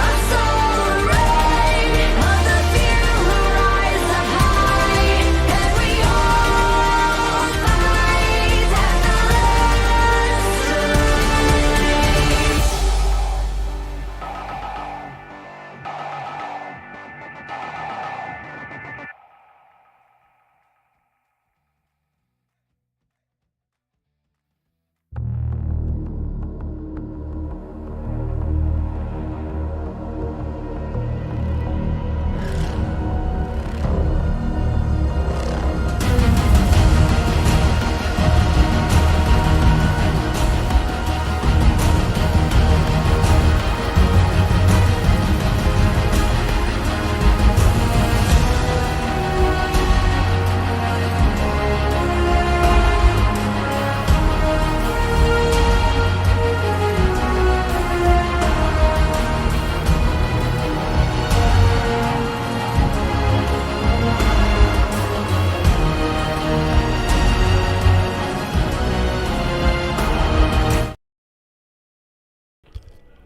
Yep. Welcome everyone to this is the winners upper bracket Winners finals, actually. finals. Oh, okay. Between Swinburne and BTM, Better Me Esports. BTM are going with a Karthus, Twitch, and an Aatrox ban. We've definitely seen Karthus and Twitch kind of take over in this tournament at times. These champions, they feel like they have a quite strong value, quite a lot of impact in these games, especially Karthus with his Requiem. And Swinburne over here, they're banning out the Rek'Sai and the Taric. I'm pretty sure the Taric's a target ban. I believe last time we saw BTM, their support was quite Yep, the Taric I do player. remember. I do remember that one. That Taric was, really. The Taric was incredibly dangerous, Yeah. so they're probably just thinking, I don't want to deal with the Taric, let's just get it over and done with, let's ban it. And BTM, they're going to first pick the Xin here. Zin's a pretty generalized jungler. His early game is pretty strong, he's got good gank setup. Mid-late game, depending on obviously what champions you surround him with, he can be quite potent as well. He has a lot of reach, and he's quite good at getting onto the backline and threatening lethal. I wonder what Swinburne's going to pick here on R1, R2. It looks like they're going to lock in the Jinx, actually. I wonder if they're just going to end up pairing that with an Enchanter like Lulu, and just committing to the, or Jinx Thresh, as we also see here.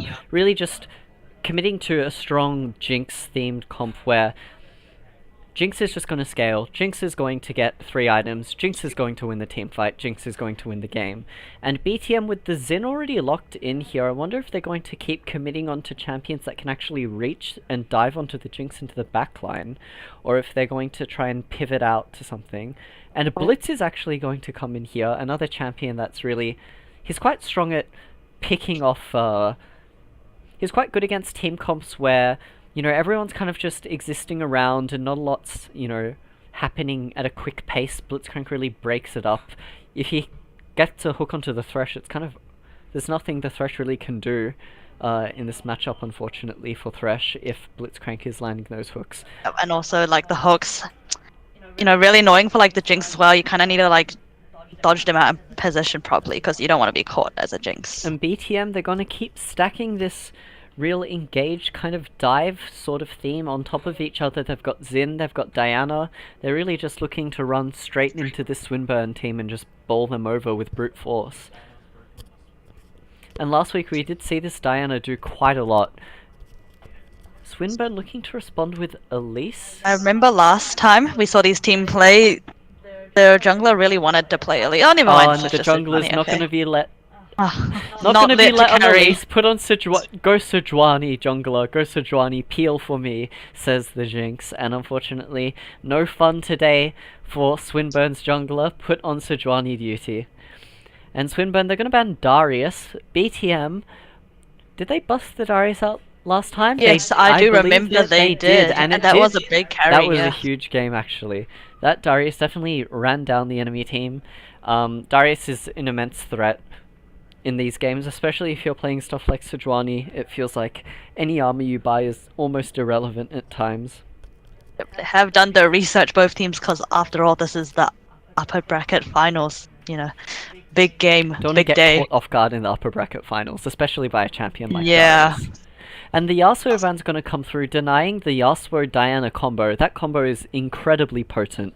There is not a lot of counterplay for that combo at times, and especially if you're playing Jinx, it can feel suffocating to play against Jinx Diana. It's definitely something you want to get out of the way. Yep. BTM. BTM, I wonder if they're Yep. just going to invest another top ban here. It seems that they're not awfully worried about what Swinburne's mid laner is going to pick out here. And it's going to be a Pantheon. It's a bit of flex ban, realistically, though. Could be for either the mid or the top laner. And Swinburne, I imagine they might just pick their mid laner here, seeing if they're going to try and preserve counterpick for top side. Because BTM's top laner he's been quite a bit of a menace in all of these series. His counterpicks are always incredibly dangerous. And Lissandra looks like it's going to be... Oh, they're going to pivot into an Ahri. Ahri's an incredibly safe pick. She doesn't really lose lane to anyone. She has so much mobility. She's incredibly safe post 6. She lines up pretty well realistically against Diana and the Xin, and even the Blitzcrank to some extent. Fine pick. Yep. We did see Ari last game. Unfortunately, did not perform as well as we Unfortunately, the Ahri wanted didn't to. perform so well last series, but I wonder yeah. if the Swinburne's mid laner might pilot Ahri to a bit more success here. Sure we will, because that's the upper bracket finals. We expect action. We expect. And BTM, they're just going to lock in the Renekton for their top laner. Strong blind pick top laner.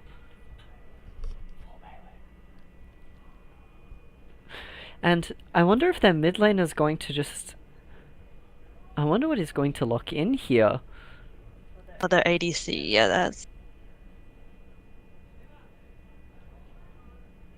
I wonder... This is a interesting draft they've got on here. I guess it's Diana mid, Renekton top, and then the AD carry's just going to lock in something aggressive to pair with them. The Kai'Sa comes in. Definitely part of that, like, going in. Yeah, BTM's committing to the full dive, really. They're looking Yeah, for... yeah. Probably that Jinx in the Looking team for fights. dives, looking for picks, looking for fast team I fights. think that and Poppy is this really Poppy valuable, angle is- actually. Like, it's kind of crazy. This Poppy value has incredible value. Xin, Diana, Renekton, these champions, none of them want to deal with Poppy's W. None of them want to deal with Poppy's ultimate. Poppy's ultimate in fights as well is going to be able to split up BTM, and their engage is going to either have to be called off or disjointed, and it's going to be so awkward for them, especially trying to get on top of the Jinx with the Thresh Sejuani and the Poppy as well. Swinburne's draft is very, very standard, but also lines up very well against BTM. BTM, if they want to win this game, they're going to have to find a lot of picks onto Swinburne when they're out of position, and they're going to have to get ahead in the early game with the prior granted from them picking Diana and Xin bullying Sejuani out of the jungle. Yep, we'll see you guys later after a short break. Yep.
remember.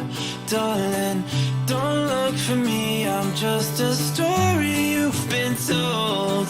So let's pretend a little longer, 'cause when we're gone, everything goes on. You were staring at the window, and I said, I wanna take you to the sea. And when I'm better, we'll do everything. I gotta stop making promises I can't keep. But if I was gone tomorrow, won't the waves crash on? Is it selfish that I'm happy as we pass the setting sun? Someday I'll be overcast, but you won't have to cry, 'cause we'll do the grieving while I'm by your side. I said, don't try to make yourself remember. Darling, don't look for me, I'm just a story you've been. Hello everyone, welcome back to the game. Here we have BTM versus Swinburne. This is, as we said, for the 50th time, upper bracket final, so this game really matters.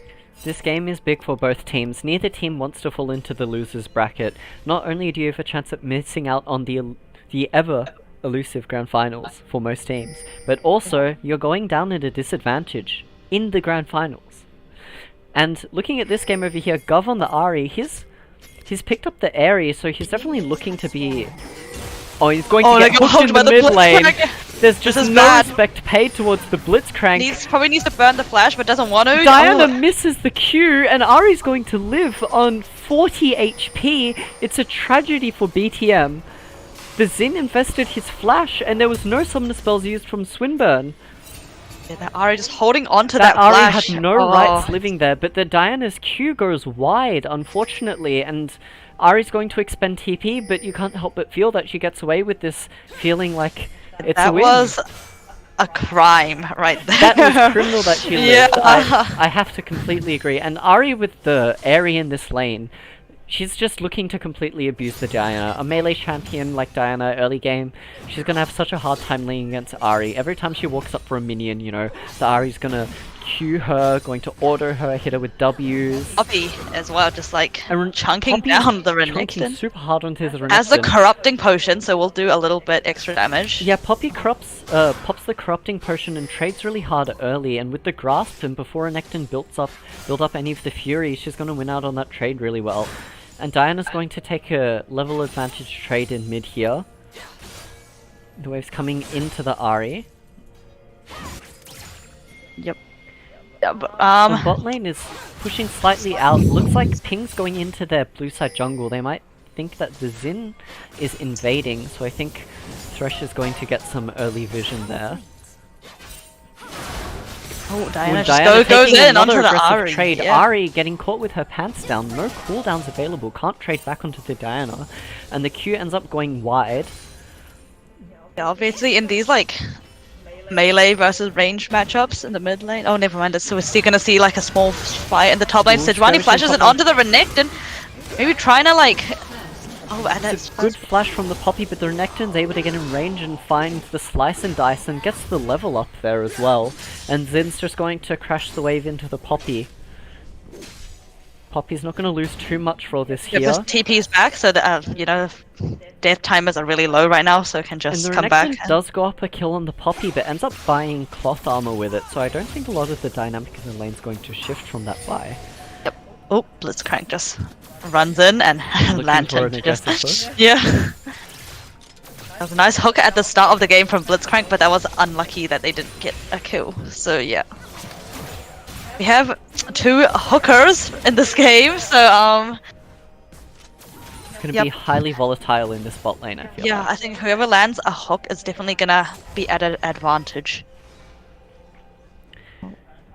Are they like faking a recall right now? It Just looks like they're going to try and convince BTM to base. It looks like they're both going to actually end up taking the base there. Maybe Swin's just a bit slower on the base, and Poppy's pushing out with this wave here. And I wonder if the Zin's going to see if he can look for a gank, though it would be fairly unlikely that it would succeed. Gank happening in the mid lane here. Looks like Sejuani's just here to help Ahri push out the wave. She was definitely in a bit of a really awkward lane situation after taking some pretty unfavorable Oh, trades in Blitzcrank the has first roamed to the 3 mid lane waves. here. They need to be a bit careful, otherwise he might land a hook. Blitzcrank's looking to hook the Sejuani here, but Sejuani's playing very well around the minions, and Sejuani's just gonna get the Ahri the crash, which this is great from the Sejuani. If the Ahri was forced to stay in this lane any longer, it definitely could have ended in disaster. She doesn't have TP either, so there wasn't any easy way for her to get out of the wave. And Diana's looking to hold the wave here still, just threatening not a freeze, but just buying any extra time that she can get, making sure this Ahri doesn't have a clean base, really. And the Ahri now has to stay, as you said, but like luckily the Thresh is And here Thresh to... is still, Oh, amazing nice hook health, from actually. the Thresh, And almost to the going charm. through the minions. The Ahri has like no health and no mana, so I'm not sure what Xin Zhao is here. Diana dashes into the Ahri. Ahri does not have flash anymore, used it, and that Q lands. And that's a And double it's a double kill! kill for the Diner in the mid lane. It's an absolute tragedy. Neither team respecting the fact that... Oh, well, Swinburne not respecting the fact that stop here on the Xin, he's just still around. And even though the commit here on the Diana... Oh, you just look at Oh, you can from see the this here. Diana angle. Great sidestep from her again, you know. And the camera work, the camera control, it's great. The spacing's good, the Q's immaculate. And just walks back in, secures the double kill. It's well played from the Diana there. Ooh. And you have to wonder from the Thresh and the Ahri there, they were shoving it in, but then Thresh lands a hook. And it seems that they misunderstand the situation. But Oh, skirmish actually happening in the Blitzcrank might be in a blue hard side place river. right now. Jinx has the lethal tempo. Ahri's going to pick up the Blitzcrank here. And now I think that Xin Zhao And is Jinx dead is going to pick too. up the Xin, and Jinx gets excited. She's going to be dogging down the Kai'Sa. Kai'Sa is still Oh, I think Thresh... IHP, but if Oh, lands the hook, cleanses it, but here comes the the flay. play comes through too, Okay. but they don't have just enough damage to chase out the Kai'Sa. But now Kai'Sa, no flash, no cleanse. Very, very vulnerable for if later in, if Thresh manages to land a hook or Yeah, something. Kai'Sa's in a bit of a vulnerable spot now, especially losing both summoner spells here, and the first dragon fight will be coming up in the next few minutes or so. I wonder if they can use this summoner spell advantage. Oh, nice charm. charm from Ahri here onto the Small Diana, trade, just trading yeah. some damage back. Oh, nice dodge Q to the as Q. well. Yeah. Yeah, so as we saw 2 kills go down Q goes from wide. ETM, but Blitzcrank Swinburne- threatening a hook on the Thresh here.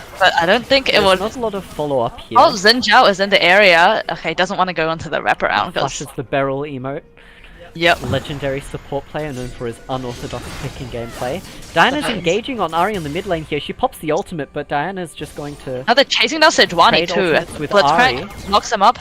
Ahri is coming, but she's so low. I don't think she can do Ahri anything. also has Thresh. no ult charges. Yeah. Diana traded ult for ult with Ahri in the mid lane here. That was a great trade from the Diana, just denying Ahri the potential roam. Top lane is just beating at each other like usual. Not much. Not a lot After that, happening in top yeah, lane. after that first kill, I Renekton don't. secures Yeah. a plate, which is nice, but it's not game-changing in any way for him.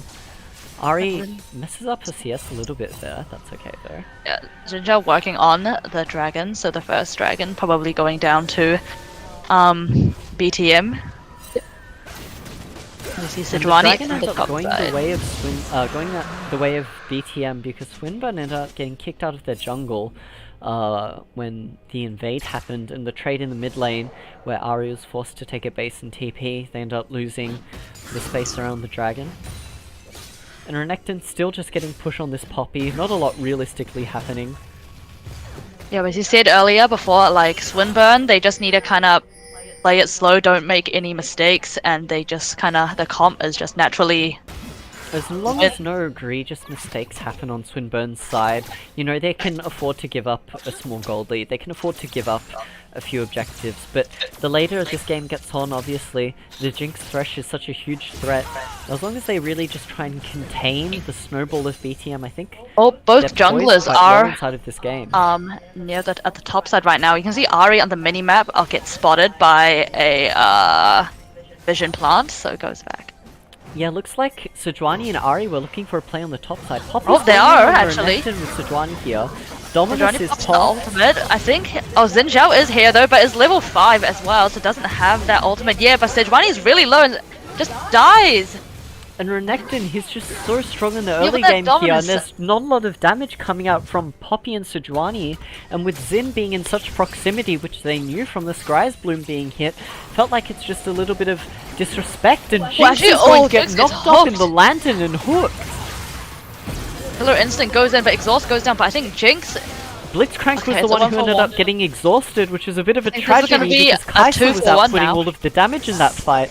And it looks like it's going to be Jinx Okay. going down and Thresh barely getting away with the skin of Yeah. his teeth. The Did the Exhaust drop onto? the exhaust went down onto the Blitzcrank. Oh. Yeah, and here Xin just comes in with the counter gank and Renekton. He's just a bit too tanky with Dominus being popped and popping the his Q. He just gets all the healing with his Fury. Oh no, they really want the Thresh, but Kai'Sa Oh, is just Ahri's- trapped now. And Kai'Sa will Ahri die finds now. a good roam here onto the Kai'Sa, maybe overextending a little bit, feeling that she can get the wave shoved in, but not respecting Ahri's roam potential. She ends up giving a kill over. Certainly not optimal for the That's Kai'Sa. how Ahri plays, just shove and roam. That's like... Shove and roam, shove and Yeah, roam, and- shove and roam. That's and the Ahri repeat. cycle. Yeah, and it looks Ahri- like they're looking for a play on the mid lane here. Ping's Have coming they in. rotated Jinx to the mid lane? Jinx as- throws down Chompers, a bit of a, just letting the Diana know, get away from me. Yep, they have. And Sejuani, not going to get picked here in the jungle. But look at BTM. They're really moving this jungle and the support around quite well together. Utilizing the moving pick potential of the two In champions. a combo together, which is what they're good at. If they can get a nice hook and then everyone just dog piles in. And Swinburne, they're looking to, I think, retake some control of their bot side jungle here. Jinx is going to rotate and catch the bottom wave. Renekton and Poppy just really trading some blows. Quite inconsequential. Oh, that hook lands onto the Sejuani. Sejuani has level 6 but is not tanky at all right now. Actually, Jinx is free hitting. So it is a 1-for-1 right now, but Thresh is going to go down. Jinx is still free hitting, but unfortunately can't get And another Jinx one. and Thresh, they're just caught out in their blue side jungle again. Oh, Ahri is Yeah. getting jumped by Diana. I think Diana might have another dash and ult, but doesn't want to commit that right now.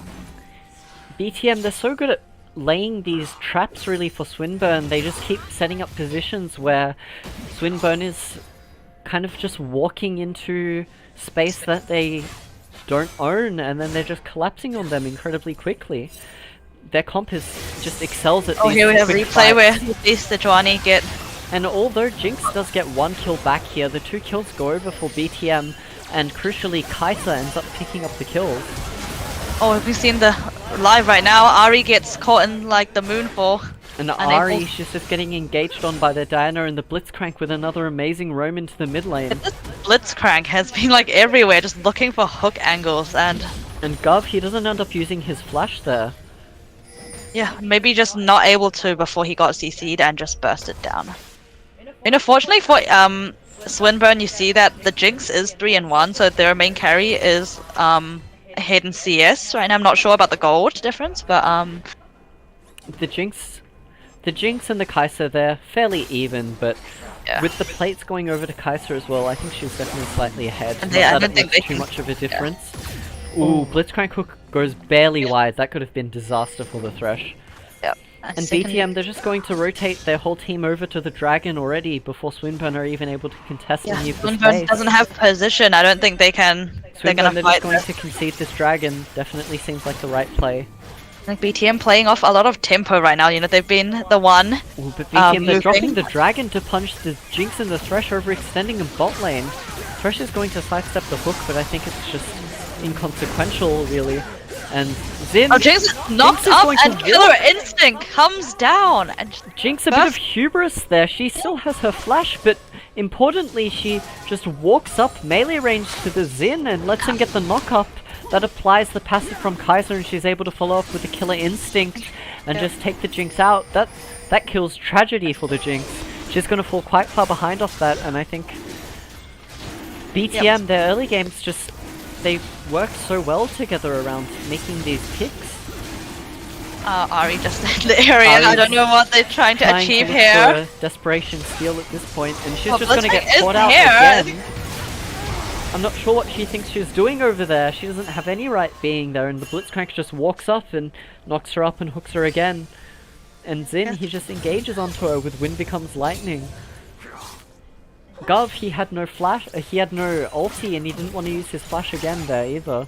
Slowly, Swinburne is losing control of this mid game. You know, they are not moving their people as well as BTM are moving as a unit. Just been kind of caught off one by one.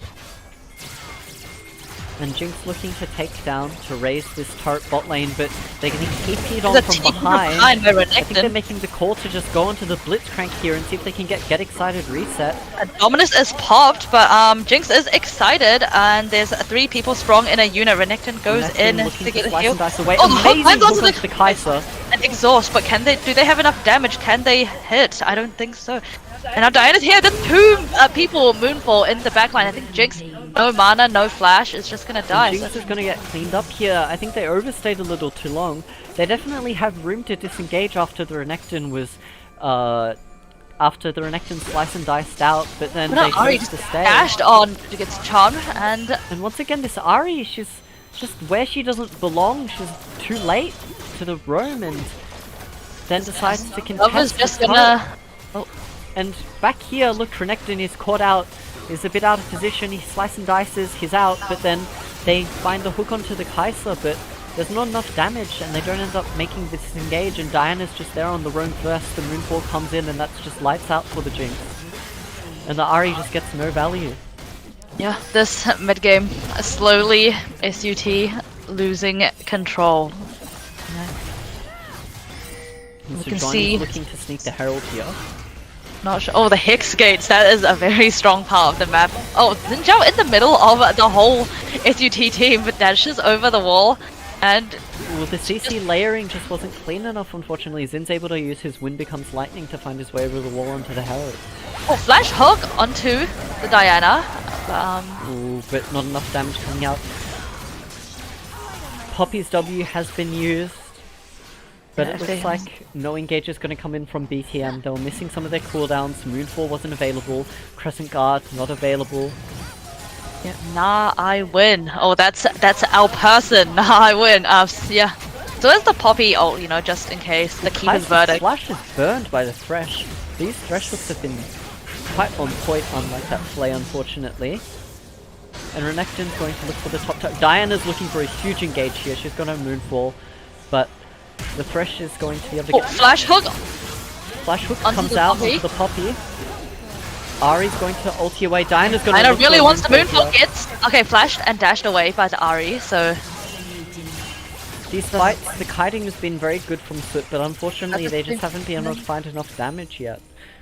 SUT moved 5 man to ARAM down into the mid lane. However, at the same time, you can see Renekton gets the top tower all by himself and pushes in the top wave as well. So a macro choice from Swinburne to move the unit into the mid lane. And the wave in top lane is just going to go into the void. The Renekton finding a crash here. Though not so bad that Poppy is missing out on CS. She doesn't scale as well with the gold. Her value exists beyond her the amount of gold in her inventory. Yep, she just kind of needs to be like a And strong Kai'Sa, force. Kai'Sa picks up her Season and second 1. item. Wow. Second item, 18 minutes into this game. This Kai'Sa is going to be a Very menace. scary, yeah. When you see that killer instinct come to the backline, like as a Thresh, you have to instantly press that exhaust button on. And there's so much to watch out here for this Jinx. You know, Oh. Blitzcrank finds another, Thresh got caught Hex slash lacking, hook. but but there's just no follow-up, fortunately, for this Thresh. He's able to very just walk out of lucky that one. for the Thresh.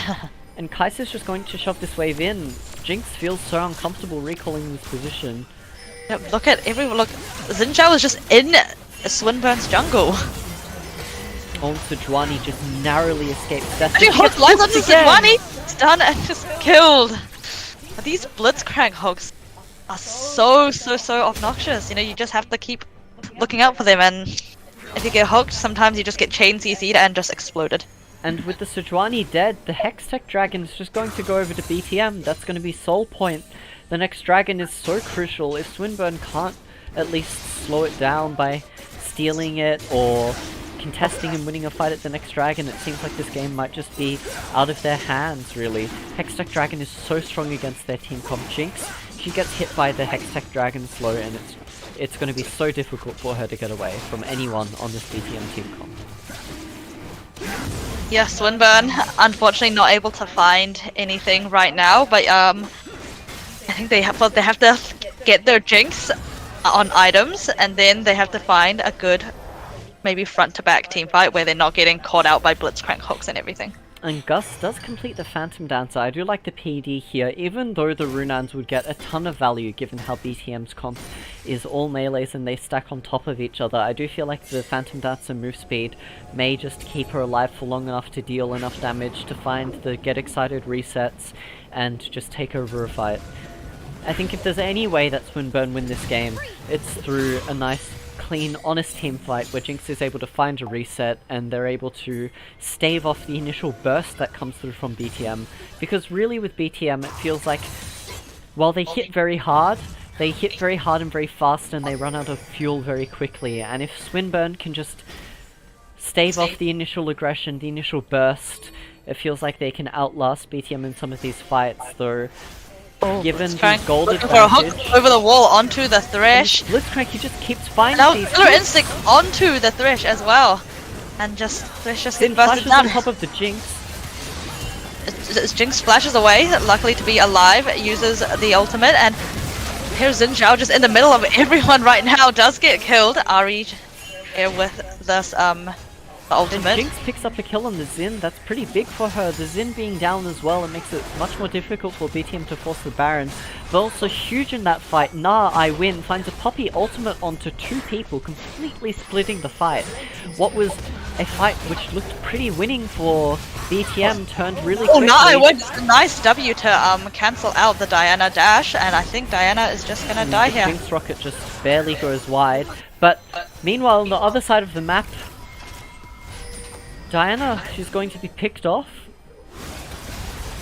And you can see this Poppy ultimate, it's just huge in this team fight. And then Jinx is able to pick up the kill on the Xin, who was just stuck in between a rock and a hard place. So some signs of life from SUT. You know, BTM did have a little bit of an overextension in some places, so good on them for being able to capitalize And on the Herald their- has no driver in the mid lane. That's very sad. It's a Gets- Tesla Herald on autopilot. Yeah, Tesla Hero. Ooh, they're like hovering around the Baron area. I'm not sure. I think just clearing out vision. I'm It looking would. to clear out vision around this Baron. Maybe potentially make BTM walk into Swinburne's area of the map where they feel like they can get a bit more value from this Thresh. Just to get the vision, it's completely dark for BTM. We had like a 1 second window of seeing it right now, but When take a look at Jinx's position, she's a bit far away and the Ahri might be a bit caught out here. Diana's going Doesn't to go dash, and find but- the Moonfall. Flash is going to get Ahri to safety in a here. choke point right now, and Kai'Sa just in the backline at the Jinx, but Jinx flashes over the wall. Kai'Sa is Jinx is going to get collapsed on by the Diana as well. Swinburne, they get collapsed on from all sides. The Ahri gets caught out, loses the flash, and the Diana comes in huge in that fight. Ari got caught, and then everyone else just got stuck into that choke point, which is where BTM are really strong. You know, they want everyone grouped together in one small area, and then they can get the moonfall onto everyone. Yeah. And crucially, this Kai'Sa, she finds the W onto the Jinx, and she's able to make it into the backline, and there just wasn't enough peel. And the Jinx is forced to take the blast cone over the wall right into the waiting arms of Diana, where she just gets executed. If we look at this replay again, when you can see Swinburne just unable to find that front to back that they really want with their team comp, and they kind of just get separated and killed.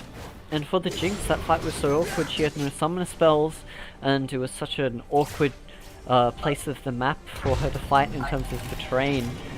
And really, BTM, they just took a better position. They collapsed from so many different sides. And Swinburne's death ball kind of just gave in. They gold BTM, and they got the Baron as well. It's looking very grim for Swinburne right now. And take a look at Kai'Sa's items. She's completed the Navori, whereas if this Jinx on Swinburne's side, still only sitting on 2 items with the BF sword. And Diana, she's very close to getting the death cap here. I wonder how much gold she's sitting on, if she'll be able to complete it and take a TP into the dragon fight. Looks like she's potentially looking for a base though, might need another wave.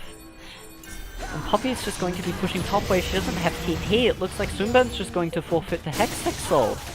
I don't know if this is the call. It's just free soul, you know, they're not able to fight, you know, they're not strong enough. Looking for the hook. He finds the hook and he gets the CC with the follow-up with the silence, and Gov, he's not able to cast his ultimate. Maybe a bit slow there, should have used it to dodge the hook. And all of Swinburne, they're standing bot side. I'm not sure what they were looking for.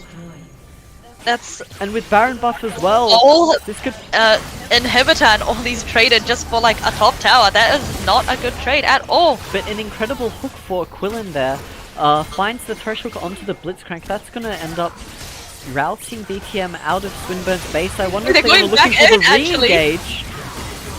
Oh, nice Poppy, and knocks away one, but that's not enough because And Swinburne, they just overextend. They walk too far. And then Swinburne, they walk back in with the re-engage. The re-engage from BTM, it was huge. The Xin just finds his way onto the backline. The Kai'Sa's just cleaning up with her Navori. She's so mobile in these fights. She does so much damage. In BTM, they're just going to take the inhibitor and they're going to go. And they're going to rout the enemy jungle. Diana's going to eat everything here. There's going to be nothing left for Swinburne to eat. And this Jinx that we really needed on Swinburne's side to come back just managed to get up a kill from Blitzcrank, but unfortunately just gets killed as well in that exchange. And unfortunately for the Jinx, she still hasn't completed her 3rd item. She's so much weaker, and when Diana eventually takes a base after taking these Krugs, she's gonna have a death cap. This Diana's gonna deal an unholy amount of damage here. It almost feels like if you don't have flash, this Diana's just going to eviscerate you. And the death cap does come through. And take a look at the Kai'Sa's items. She's got the Seeker's arm guard. She's fully committing to the dive here with the Seekers. She's going to be able to go in, chunk someone, maybe take a kill. She's going to pop the Seekers, go into stasis. The rest of her team's going to be able to follow up and take up the space that she was contesting. And Sejuani might just be caught here, but she's a little bit of a tank, so can these two be... Oh, never mind, Killer Instinct goes in, and Sejuani just goes down. Yeah, Blitzcrank looking for another hook here. Yeah. Will he find it? Ari Chum goes wide. She still has 2 charges for her ultimate. She's going to have to expend them before her ult runs out. They don't want to get caught right now, because if they all die, then that would be very detrimental right now. Fighting against that Hex Soul is just so difficult, you know, like they can obliterate the minion waves just right there with the... Blitzcrank is looking for the hook over the wall. There's not enough vision because of the control ward, and barely the Ari misses out on getting hooked. Tragedy was narrowly avoided there, and these Jinx rockets are absolutely huge. Everyone is stacking up. She's got the Infinity Edge now. Finally hit 3 items. That's what we needed to see. And she's just going to be able to eat the bot wave again. This inhibitor going down might be a blessing in disguise for Swinburne if BTM aren't able to close out the game or find anything meaningful in the next 4 minutes. So much extra farm is being funneled into this Jinx. I wonder if she'll be able to catch up in any meaningful way to the Kai'Sa. Yep, that's what's taking these inhibs when you can't close the game. You kind of just funnel these like super minions to the enemy team, and you kind of don't want that as BTM, because that Jinx, you know, we see signs of life. We do see the potential there, and Swinburne just need to play as a team and not get caught. Now, I'd like Nare Win to not get caught out pushing top lane here when he has absolutely no vision in his own jungle, but looks like my wishes are not going to be fulfilled, though the TP's coming in. And Ari, and his backup is coming, so Zinja Blitzcrank... Ari's going to be looking for the charm. Here's the TP back from the Renekton. They're all coming. It's going to be a big 5v5. I think we need it for Swinburne. We need to keep eyes on Jinx, but Jinx is just bursted down, and that's all of Swinburne's manpower. Yeah. Oh, even the BM with the Diana's going to TP in to the Nexus turrets, and with Diana, she's got a Death Cap, she's got a Shadow Flame, she's got the Leandru, she's just going to be one-shotting these turrets. It's unbelievable how much. Fortunately, this is game 1. This BTM goes this way of takedown. BTM.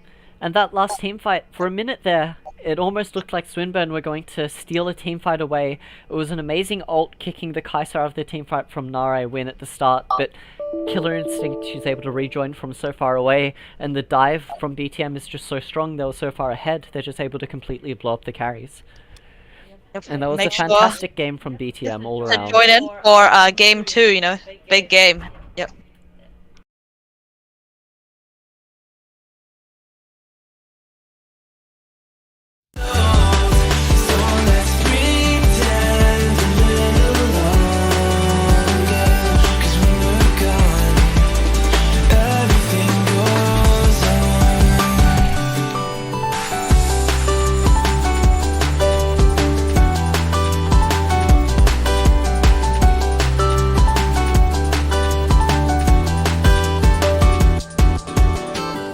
And I'm so scared of getting used to this.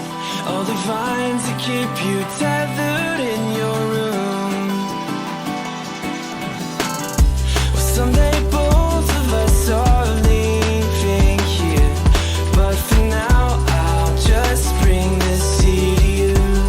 Oh, will you meet me in the daylight like we did before? Then I felt you on my shoulder, and you weren't suffering anymore. You said, I'm sorry that you worry, don't apologize. I told you to forget me, but you stayed by my side when I said, don't try to make yourself remember. Darling, don't look for me, I'm just a story you've been told. So let's pretend a little longer. And when we're gone, everything goes on.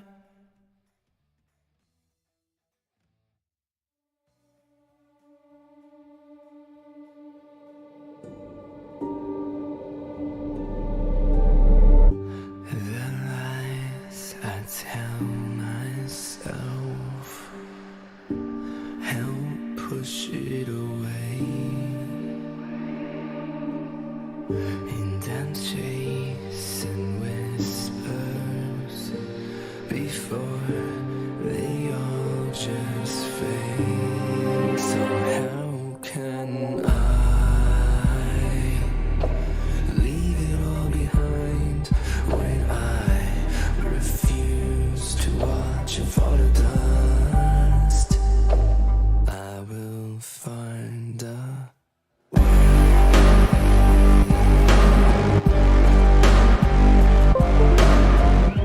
this porcelain mirage may start to break.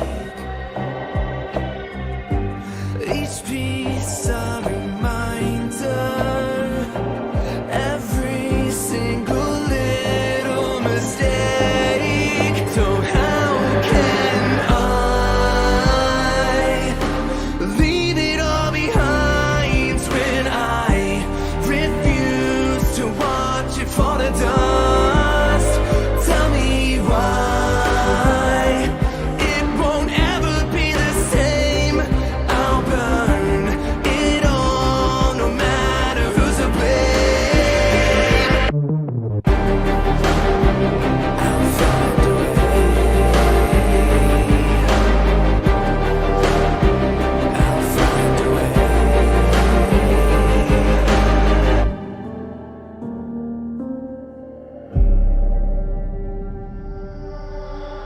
And every time I close my eyes, a little less of you remains. I know you're slipping further from me now. Am I too far away?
brisk, chilling air is calling, and out there we're free to run and jump and live so wildly.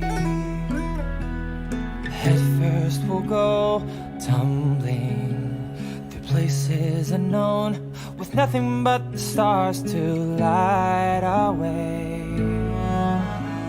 And though the sun may set at night, tomorrow looks so bright. 'Cause home is when you're by my side. No matter what we do, together we'll see it through. And I hope that we won't drift apart, even though things change. Without you it's not the same. I know it's true. Life's better when it's me and you.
Try to make yourself remember, darling.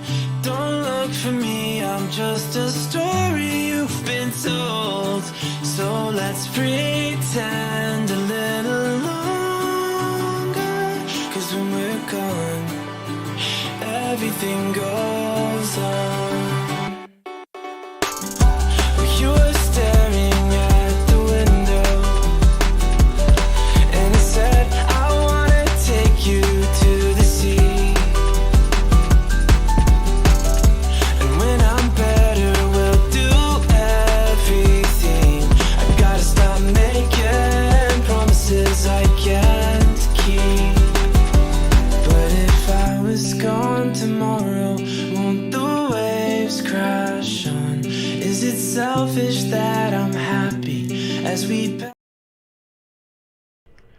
Game 2 of Swinburne versus Better Me. Last game was a bit tragic for Swinburne, wasn't it? Last game was a bit tragic for Swinburne, really. They had a comp where they were looking to go a bit longer into the game, a bit later into the game, setting around objectives, getting good vision, pushing out waves together and moving together well. But unfortunately, BTM kind of were just beating them at every step. Yeah, and with some very smart bans coming out here. Twitch Karthus, incredibly strong late game characters that we know Swinburne is comfortable on. The Taric is a targeted ban for the BTM support. The BTM support on Taric is just something I would never wish to play against. Xin Zhao has been incredibly high prio this tournament. And Swinburne, I wonder if they're going to try and shift up their game plan this time, or if they're just going to say, you know what, we played, not up to our standard last game. We want to try run it back again. We think that we can win in the mid-late game team fights. We think we can set up objectives better, but the game just got a bit out of hand. Or if they're going to commit to playing a different style here. Maybe they'll try and match BTM's early aggression. I think the Aatrox ban is the right thing to do. We have seen I win on Aatrox before, and I would be banning it as well. I would be banning it as well if I was BTM. I win Aatrox is not something I'd play against. And Varus, first pick for Swinburne, very flexible pick, It's obviously. seen as a very safe first pick. Difficult. It's a very counter. safe first pick. He does very well in a lot of lanes. He's got quite a lot of different options. And BTM, they're going to come out with the Rel. The Rel. A lot of priority I wonder- in the bot lane.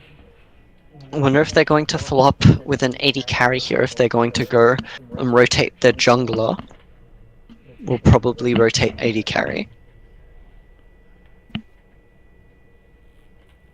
Taking a bit of a moment here for the pick. I wonder what's going to come out, if they're going to keep going with the aggression. Looks like they're just going to lock in Akali. Blind Akali.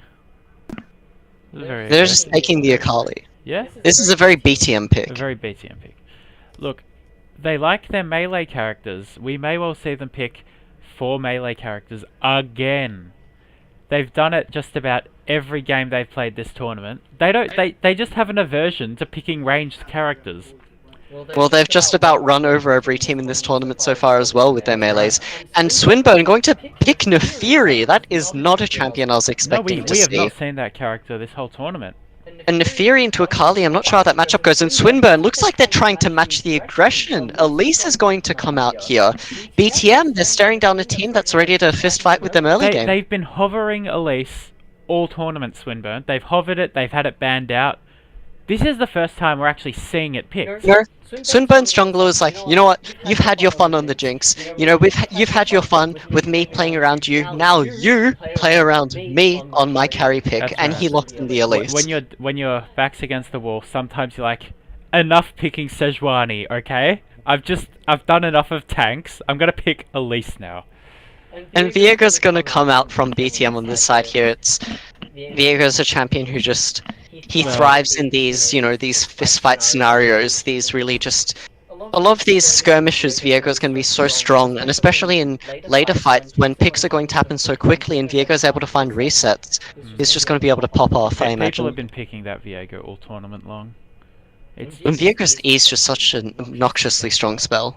He's able to threaten being in so many different places. And the Darius ban is coming out from Swinburne here. Looks like they're understanding that they don't want to play against this BTM Darius. Well, they've done their homework, they've done their scouting, and it's the correct move.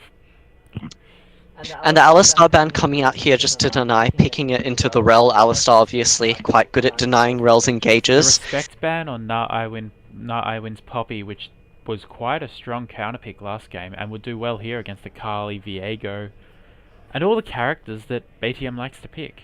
And Swinburne banning the Kai'Sa, and understanding here that BTM's best AD carry pick in terms of matching up with the themes that they keep drafting with these strong aggression and engage pick champions.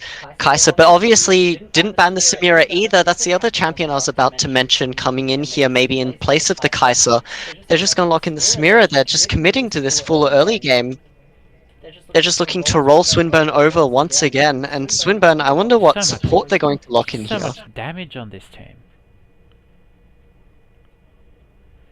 Well, Swinburne at How do you counterpick this? Probably feels a bit awkward here. Janna seems like a pretty strong pick, It's a honestly. very strong Janna's field. incredibly good at These disengage, but divers are Kali, Rel, Viego. Janna's going to be so useful for just shoving them away. especially Janna's Q Tornado into the Rel and into the Samira. It's an incredibly strong spell. And I think for the top lane here, they're just going to go with a safe blind pick. Renekton's going to be coming out here. He's strong in lane, he's safe blind pick. And top lane is a comfortable He's a playing him. consistent, consistent pick. There's just not a lot to say really about the Renekton. BTM, I wonder if they're going to try and counter pick this Renekton really hard here. You know, I hope they do what teams in the game before, the series before did, and pick something interesting top, like Jace. You don't see many Jaces, but when you see a good Jace, you know what you're looking at. And BTM maybe feeling a little bit pinched on the champion pool, going to lock in Wukong, a bit of an unorthodox top laner nowadays, mainly he's seen inside of the jungle. But looking at Swinburne's comp, it feels a bit awkward to be honest to be Janna when you've got Neferi and Elise on your team. Yeah, who wanna Neither of dive those and dive. champions pair particularly well with Janna, but Janna felt almost forced coming in here into the Rel Samira to keep this Varus safe in lane. Whereas BTM, once again, 4 melee characters and a early game And they're just ADC. and BTM they're just all in, and the genre and the Varus feel maybe a little bit out of place here, but we'll have to see if the Elise and the Neferi can get anything done in the early game.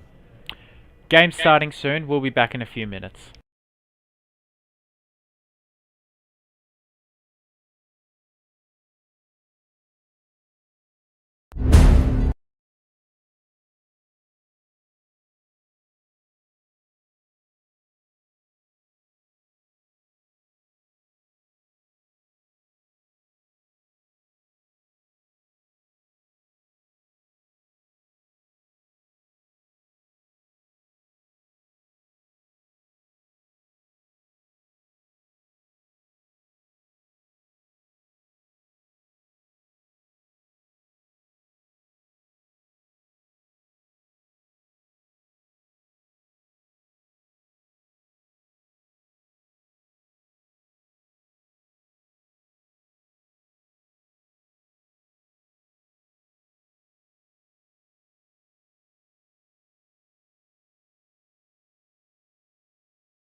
welcome back.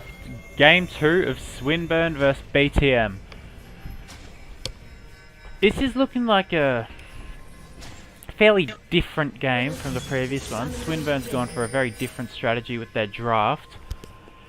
And BTM is sending 5 people down to the bottom river. Oh, they're doing the fancy vision hacks. You remember those ones?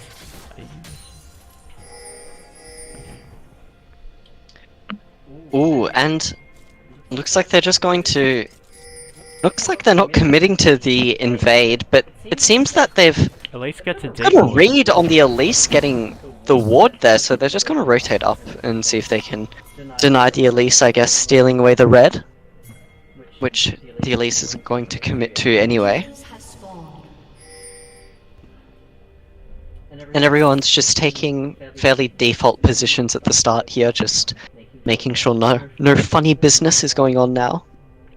No late invades or anything along those lines. How do you think this is going to go down? Is Swinburne going to go down 0-2? Look, I think the last performance from BTM just showed that they were so comfortable on these early game skirmish champions. They're so comfortable at making picks and moving around through the enemy jungle and utilizing early vision control. I think this game's going to go the way of BTM. That's going to be rough if you're Swinburne. It's a long journey back on the Lilydale line, back to Glenferrie Station. It is a long journey, and But it Varus looks gets like caught out. Varus is going to get knocked up level 1 and gets the Ignite going onto him. And the Samira and the Rel, they're going to find the one timing in this lane, I think, where they really have an advantage. Varus, he walks back in! A huge mistake, almost cost him first blood. If I were them, I would back off right now. And And John is just showing absolutely zero respect to the fact that Viego is starting bot side and just forgets that enemy jungler is going to be there, they were and she just gets greeding picked. for a coin flip against the Samira, and it just didn't work. And take a look at this, the Renekton and the Wukong have lane swapped with the Akali and the Nefiri, and the dive's going to come through. It's a kill onto the Samira. That's not good. Why was he there? Why didn't he back? The Renekton TP does come through. It's going to No, end up I picking win. up the kill onto the Viego. No, Not I going to be win. able to chase out the Samira. Brings it back to Swinburne. He's carried Swinburne before. He has carried these sorts of games before. Narwin has carried these games before, but I think to carry this game, Narwin's going to need to pull a bit of a miracle at times. I have always believed in miracles, haven't you? Me too, yeah. Too. Varus just going to Now be picking Varus up is... his mid-wave. What is going on? Renekton Well, bot lane, Renekton- Varus mid. Renekton TP'd bot lane to secure the trade kill there, so Varus is just going to end up picking up the mid-wave, which is nice rotation from this Varus, otherwise he would Very be good quite a bit behind, really. And Samira's just going to return back to bot lane. I imagine that they're going to end up swapping back any moment soon. And Elise is going to contest Viego on this crab here. Gets it. She does get the crab, and she also does find the stun onto the Viego. This is competitive. Elise- This could be close. The Wukong... No prio. The... Mid Prio is just in the way of the Wukong, considering Lose- the Varus and the Janna had started rotating bot already, and the Elise started taking the fight while no one has anywhere in proximity to her. What do you think of losing a game over Scuttle? I think even some of the best players in the world at MSI have shown us that can happen a lot. True. And if Fury, she's going to be looking for a solo kill in the Akali, misses the first Q. Ignite ticking! the Oh, gets Ignite out on comes one from health Akali. with the potions. Nefiri, she's playing around the potion regen in the alcove very This is well. hard, this Akali's could go feeling either quite way. uncomfortable here. Elise moving up, finds Good the cocoon! E-flash! And the damage comes through from Elise. Yeah, that's the problem with, Alcoves?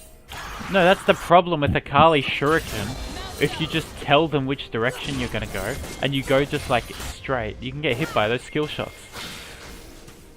Yeah. And Elise is going to be caught out in the jungle here. She goes down on the E early. Great. Akali's E doesn't time out, and it's just going to be a kill for the Akali.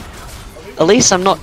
Looks like Viego's going to go and say, Elise, I can do what you can do, but better. Whoa. And decides to give her over a kill at Krugs It's as well. been a bit crazy, 8 kills in 5 minutes, but it's even. It's gone either way. They're going blow for blow, these teams. But I will make Nah, I will don't highlight kill. that Samira over here. This Samira is double the CS of the Varus. And has a kill. And has a kill. And hasn't died. But, on the other hand, Nah I win on Renekton, 2 kills. So, what are you going to do about that? We're gonna have to see what BTM does about Nara All he win on wants to do is fight. Renekton. He wants to fight. Gets the stun, calls out the clone. Great trade from Nara win. And the Varus is just gonna get picked off by the no. Samira Rel again. Janna not cancelling the Rel W, it seems. And this is just going to be another wave that ends up being missed from this Varus. This Varus is going to be so far behind this Do you Samira. reckon bot lane's over? I reckon bot lane's over. Bot lane's a little over. The Fury Akali lane here. And Fury going in for a quick trade. Akali trading back with her E, finds the Q, dodges out on the first Q, and she's going to end up chasing the Fury down with the passive auto attack and finds the solo kill. But more fights. Elise is in the middle of bot lane for not much reason. Can get the kill onto Samira, but it goes to Janna. And the Rel's kill gonna goes be on able to to the get Janna. away. The Elise can't be too happy about that. She does have the Dark Seal. She doesn't end up picking up the kill. Bit unfortunate. I wonder if Nara Win going to be looking for anything, Yeah, but roaming down. He has just roaming down to... that pickaxe can do a lot of damage. I think he's sitting on quite a bit of gold though as well. With the dust settled, it seems that Swinburne might be able to take control of this bot side river. I wonder if they're going to be taking the dragon. Important dragon, the Infernal Drake. It does seem that Stop here on the Viego And they've seems to think that he can... There's some good mid prio too. I think the intention here from this Viego is going to be rotating over to the Endermites with the Prior from Renekton. The Rel is looking for a... Oh, we've got a replay. Rel is in the mid lane right now, finds the knock up, and it looks like the Wukong's going to get out by the skin of his teeth. But Nah I Win gets out as well. And Nara Win, he makes it out alive as well. Strange stun. Alright, Lisa and Viego just fights- matching each other. Everyone's roaming everywhere. Fights mid lane. Long range cocoon onto Viego. He has to flash out. And the Janna, she somehow finds a Miracle Tornado and it kills the Wukong. That is, this Janna has picked up 2 kills now. What is going on with this game? Why is Rel tower diving? Oh, what? It's everyone is playing so aggressive. And Janna with the Janna roam is here. ganking her own Finds lane. the Tornado on Samira. Because- W comes down. No monsoon. Great flash from the Samira. She's able to trade back what could have otherwise been a complete 2-0 disaster Janna had for BTM there. Janna had shutdown gold, which And the Janna had the shutdown gold from the kill onto the Wukong from earlier in the mid lane. And this Akali, she's just bullying out this Nefiri. Now we have to remember that the Nefiri was picked into the Akali, That's a counter so maybe there was a bit of a misunderstanding in the matchup here from the Nefiri side.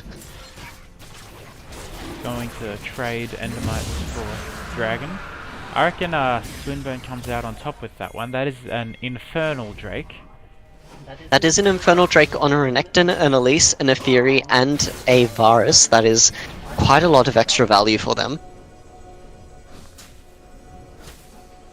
And Viego's going to be picking up the Endermites here as well. While Akali But takes a quick the reset. gold lead is neck and neck. There's no difference in it just yet. I imagine a lot of the gold is sitting on Nara Win though right now. This Varus is still struggling a little bit here, 20 CS down, but he does have 2 kills and 2 assists as consolation. SMLZ. And Samira's just going to pick up a solo plate in bot lane. The Rel standing far enough away to not share the gold there. Look, if you're BTM, this game, you want to stomp. You want to really take control, and Swinburne's taken it up to him, and they're going even. So this could be difficult for BTM in the long term. And this Elise, even though she does have 2 deaths, she's still got 3 stacks on the Dark Seal, and maybe looking for a pick on the Wukong here, but he's just going to use his W and get away. Okay, I need Janna to get level 6 before she starts ganking people again. Please. You want to see the Janna insect? I do. I love the Janna. What you do is you channel the tornado in one direction, then flash behind them, monsoon them into the tornado. That's the strategy. That's a fully charged tornado. And Wukong, oh, looks like Rel's going in on the Varus again. Misses the W, Gets but does the get the stun. Looks like there's not going to be any more follow-up. Chains Varus of is Corruption going come to... down. Rel's low. She's going to go down. That's a kill for Gus. He needed it badly. And Rel there, she expends of all of her cooldowns trying to catch this They're Varus, still and... fighting. They're looking for a dive. Iwin's coming down. Oh, and it just barely misses out on the Samira. But the Samira's not going to be able to find a base here. This She's is- just going to this get is a collapsed dive. on. This is happening. They have the spider. That's And Varus finds the arrow. Double Cocoon lands. the piercing shot so strong. Double kill for Gus. Kali coming in with the TG flank comes sweep. down. Everyone's low. That's a double kill with 1R. That's huge damage. But she goes down. Shut down Kali by finds a Nara double Win. kill. But also the Akali ends up finding a 700 gold kill there. Collecting a shot down, that's huge for the Akali. Jana made a pretty good TP flank, I'd say. And once again, after everyone killed each other, the gold lead is still even. There's 400 gold in it. This game is 400. crazy. This game is neck and neck between these I two reckon teams. we do have a proper series on our hands here. We do have a proper series. Swinburne, if there's one thing we know about them, they don't give up. They are They are tenacious. tenacious. They've shown so much resilience in all of their games so far. Hopefully they can, you know, maybe get a win here and then take it to a game 3. Yeah, and if, you know... And Rel's going for the dive Teleport here on coming the down. Fury. The Fury gets out of it. Or almost stunned on the tower. Ooh. But gets the stun on Samira. She's gonna cleanse it, but there's so much damage. And an Ethereal. No way she gets out. She's down, but Viego's here, gets one back. Now Iwin's running away. They can dive him if they want to. And on the top side, they're just returning the play Swinburne. They're saying, we're just going to dive your Wukong and we're going to take the plates as well. Wukong? Both teams, they're just going blow for blow on opposite sides of the map. Suzuya But- on Wukong is yet to really make a mark on this game. You know, from this play here, walking away here, Swinburne, they have to just be happy. They're taking top plates where there really weren't a lot to take for BDM on the bot side. Right. And Nai win on this Renekton. He's 303. He's huge. And we were talking about how far behind Gus was on Varus. He's now 3 kills up and 6 CS up. From being like half... He used to be half of SMLZ's CS. And this all started with the Rel overextending bot side, trying to find a pick onto the Varus. The Varus dodges out of the W, takes the stun and trades it with Chains of Corruption, and then he ends up finding the kill there, and then the entire skirmish bot lane Hex continued Flash. on for a bit longer. I love Hex Flash. It's just so threatening, you know? It's so creative. So creative. Have you heard about Hex Flashing over Raptor Wall? Have you ever heard about that?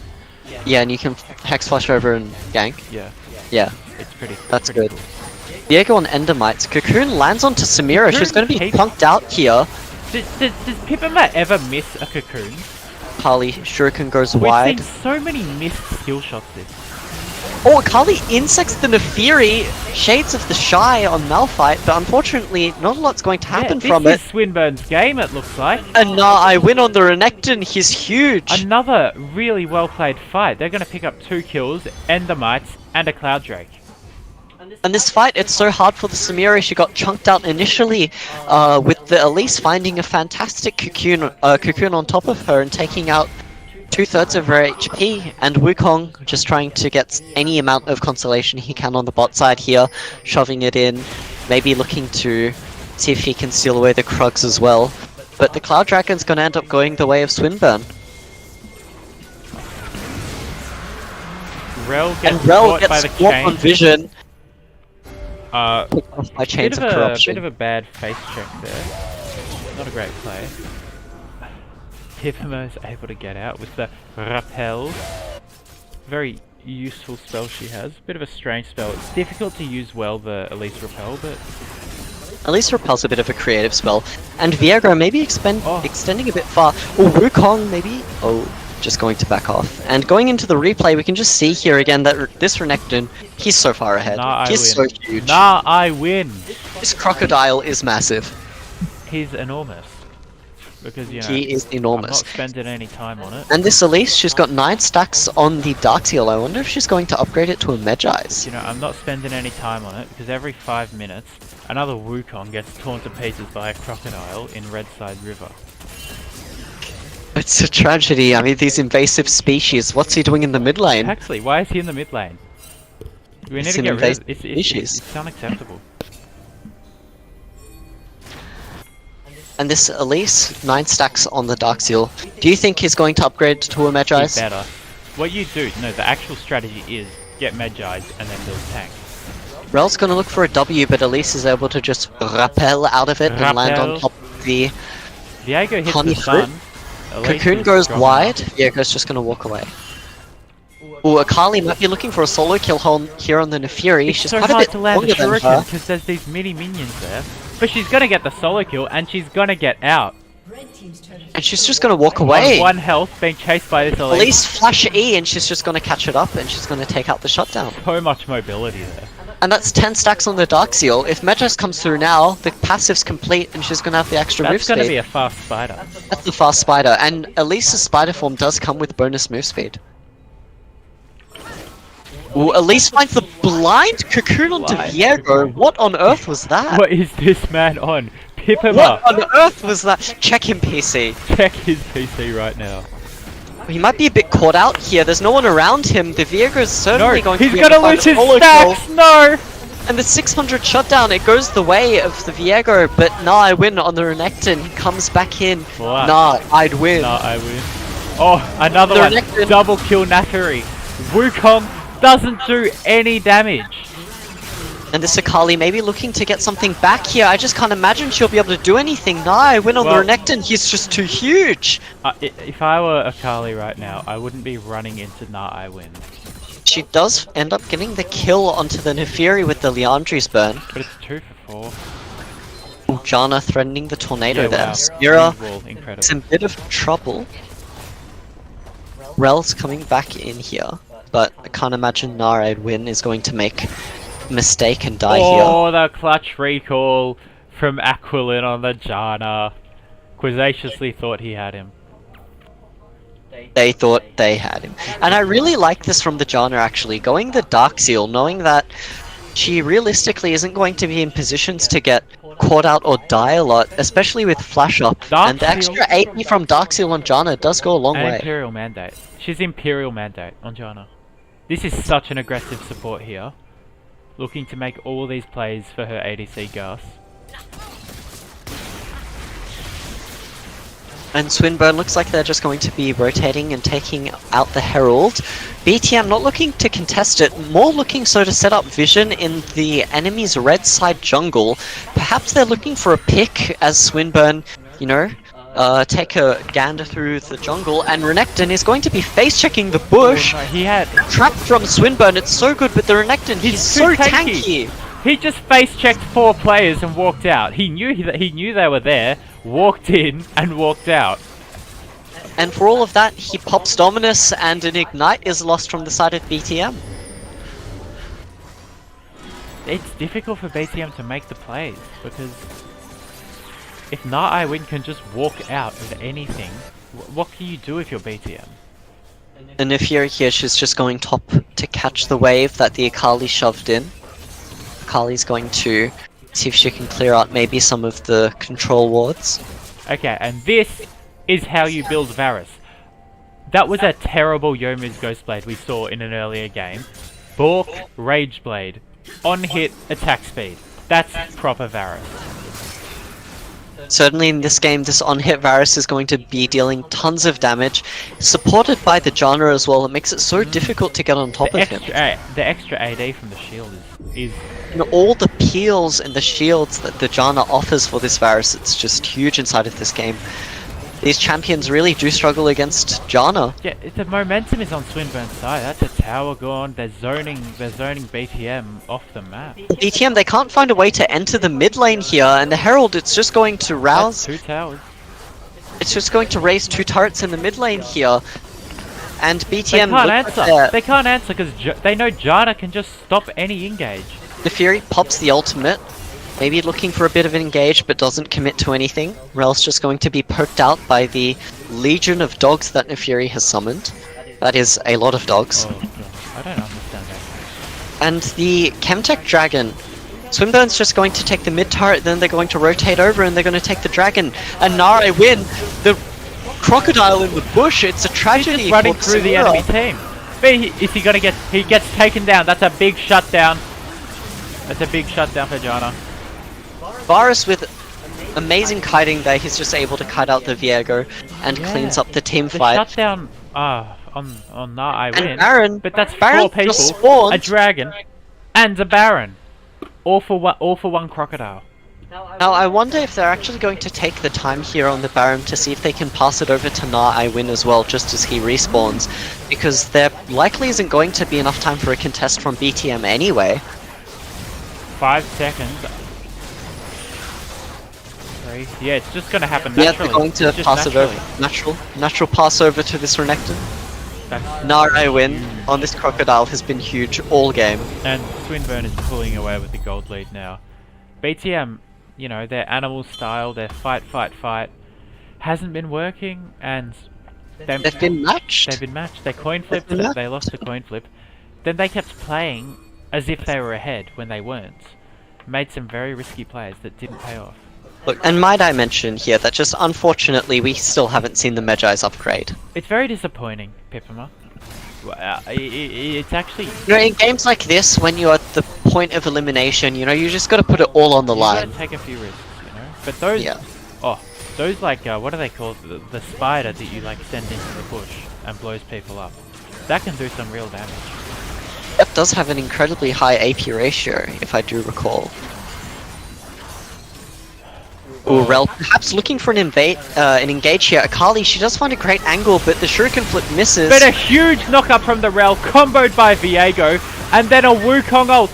Everyone is getting CC'd, and everyone is dying. I wins in the fight now, and he does damage, but he's 1 versus 4. Akali's too far away, walks into the Dominus AoE. Not a great play from Akali, but he can't 1v4. That's 5 kills to the wave BTM, that's an ace, and that's Baron gone as well. That might just be a negative Baron power play, unfortunately. No, that was terrible.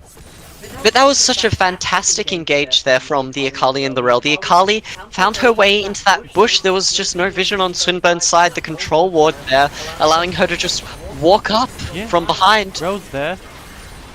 Oh, she's just so far. She invested the She TP just to flank dashes in. and out. They all freak out, use all their spells. Then Rel, then Viego, then Wukong with the huge CC, the huge wombo combo. And this is just the strengths of BTM's comp. Everything happens so lightning fast with their comp. They deal so much damage so quickly. They just press all their go buttons and someone's going to blow up.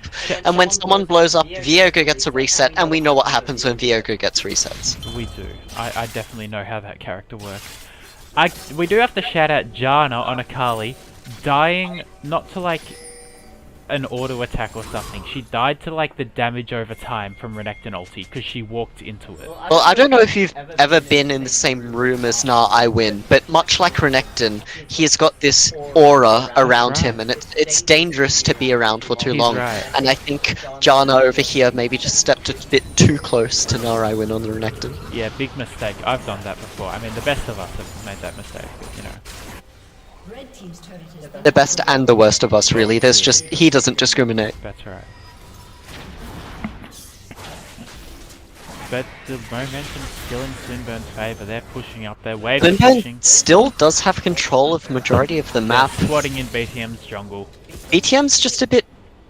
They're a bit corralled here inside of their own base, but there isn't any objectives around, and with Baron being gone, it's really hard for Swinburne's team to siege in this game. Suzy are going to pick a fight with Na I win.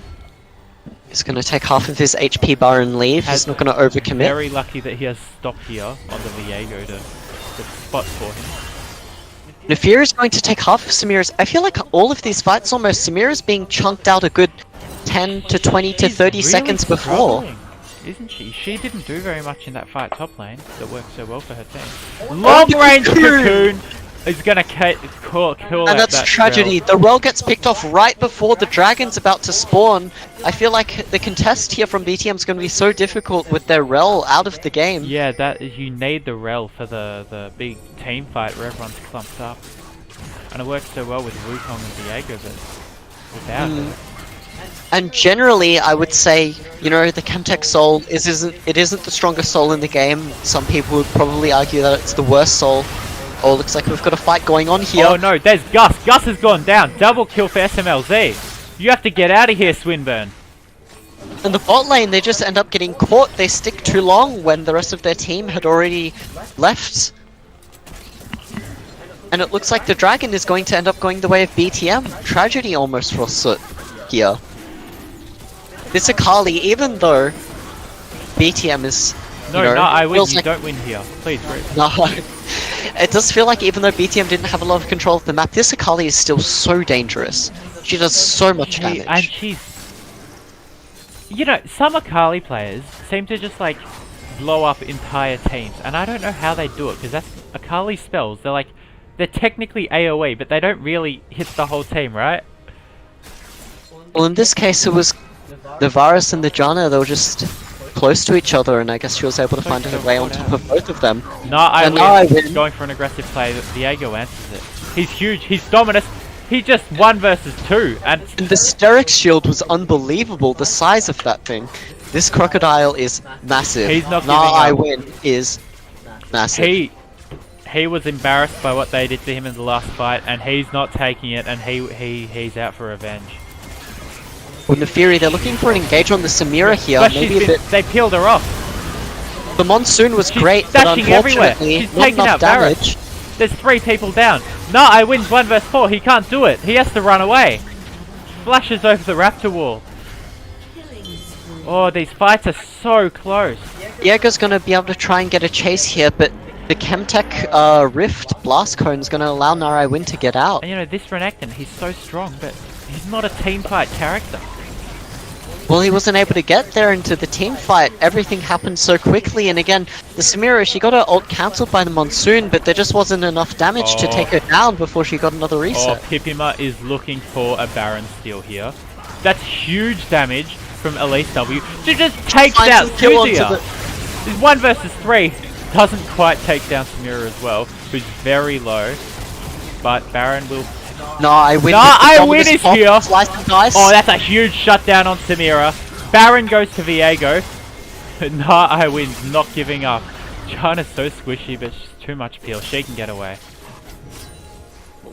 And this is just fist fighting back and forth and back and forth. And here, take a look at the Samira. The Janna here, maybe thinking that Samira's a bit caught out, but they're looking for the re-engage onto Gus. Rel was just able to peel them off, and she was Double freaking knockup. good monsoon, but look, dashing all over the map. That was fantastically played from the bot lane duo here. Oh, But the peel from it's Rel just- taking the assassin off her. Fury maybe thought that he was going to do a bit more damage a bit faster to this Samira, but Samira is able to block Nefiri's Q with her pseudo wind wall, and then Rel with the re-engage on top of 2 of them. It's And a lot of damage comes out. Baron. And taking a look at the gold here, this Samira is massive. She's the richest in the game. She's fed. I think we could safely say she's fed. Varus is also fed. Do not forget. Both teams, they're just looking to take some aggressive space here. Maybe both of them looking for picks. Now, if you look, CS, Varus is even ahead. Kill and assist score, they're even. Varus slightly ahead on assists. Samira's 2k gold lead over Varus comes from shutdowns. She has gotten all the key shutdowns this game. Onto I win, onto Gus, onto Pipima. And crucially here on the Samira, the Guardian Angel has come through. She's going to be so much harder to take down. She's going to be able to revive if they use everything to burst on top of her at the start of a fight. And then I feel like the re-engage from BTM will be so much more dangerous. She's a full item ahead. She's a full item ahead right now. I think Varus over here, he's looking to pick up maybe a Joksho 4th to pair with his Terminus, just trying to get as many resists as he can against this Akali, the Viego, the Wukong. Everyone just has so much damage on the side of BTM. Any amount of survivability he can get. Yeah, he just left base. He hasn't bought. He's a full item behind. And the Baron here is going to really help BTM. Neither comp is awful good at sieging, Samira and the just- chain of corruption's going to be blocked by Samira's That's just- pseudo that's not- wind wall. Huge 3-man knockup Three-man from knockup Wukong. from Wukong. Nah, wins in there, takes him down, but everyone on Swinburne's so low. Nafuri runs in, huge shutdown for Elise. Oh, she does so much damage, that's a double kill. Varus kiting this Akali, but it's not enough. Taken down by Jana, everyone's dying. Guardian Angel, but she can't beat Narai Win. An ace! But only 2 remaining on the side of Swinburne. What a fight, what a fight. What a fight. That was very well played from the Varus after missing the chains of corruption into kiting. the Simiran wind wall. The kiting was great, but also the Juxo and the Terminus, it just keeps him alive for so long. These assassin champions, they hit really hard and really fast, but their damage, it comes in cycles, and when he's got this Juxo and this Terminus with the resistance stacked up, he lives for just so much longer, and he's able to get out so much more damage that he wouldn't otherwise be able to. And although Samira had the Guardian Angel, she was taken down last in the fight, and Samira's wake up from the Guardian Angel, she just couldn't do anything about the Renekton standing on top Yeah, of her. that's right. This Renekton, you have to be in a group to take him down. Nobody on BTM can 1v1 I win. And they're going to use that ace to get themselves the soul. And crucially, while the engage was so great initially from the Wukong, the follow-up wasn't immediately there, and then because this Wukong is so squishy with his build, he just got immediately blown up.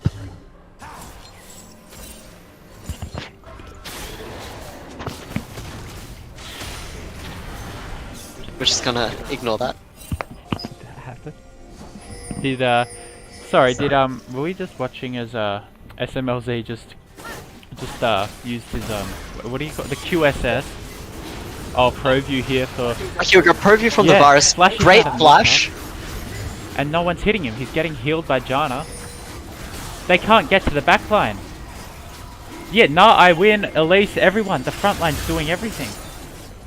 The kiting was great, and actually he didn't even have the Juxo in that fight. He was just tanky enough with the Terminus and with the Jana ult healing. Yeah, wow. And now he's got the Juxo. I can't imagine how much harder it will be for them to kill him.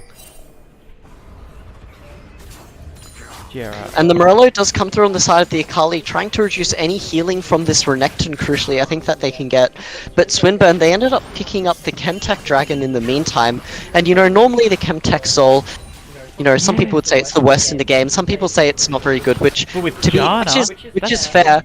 But in this case, you know, you've got the Jana, the heal and the shield power is great on her, but also in these assassin versus assassin, these quick burst team fights where everything happens so immediately, the extra damage and the damage resistance that you get when you're below 50% HP can make such a huge difference with the Chemtech Soul here. That's right, that's right.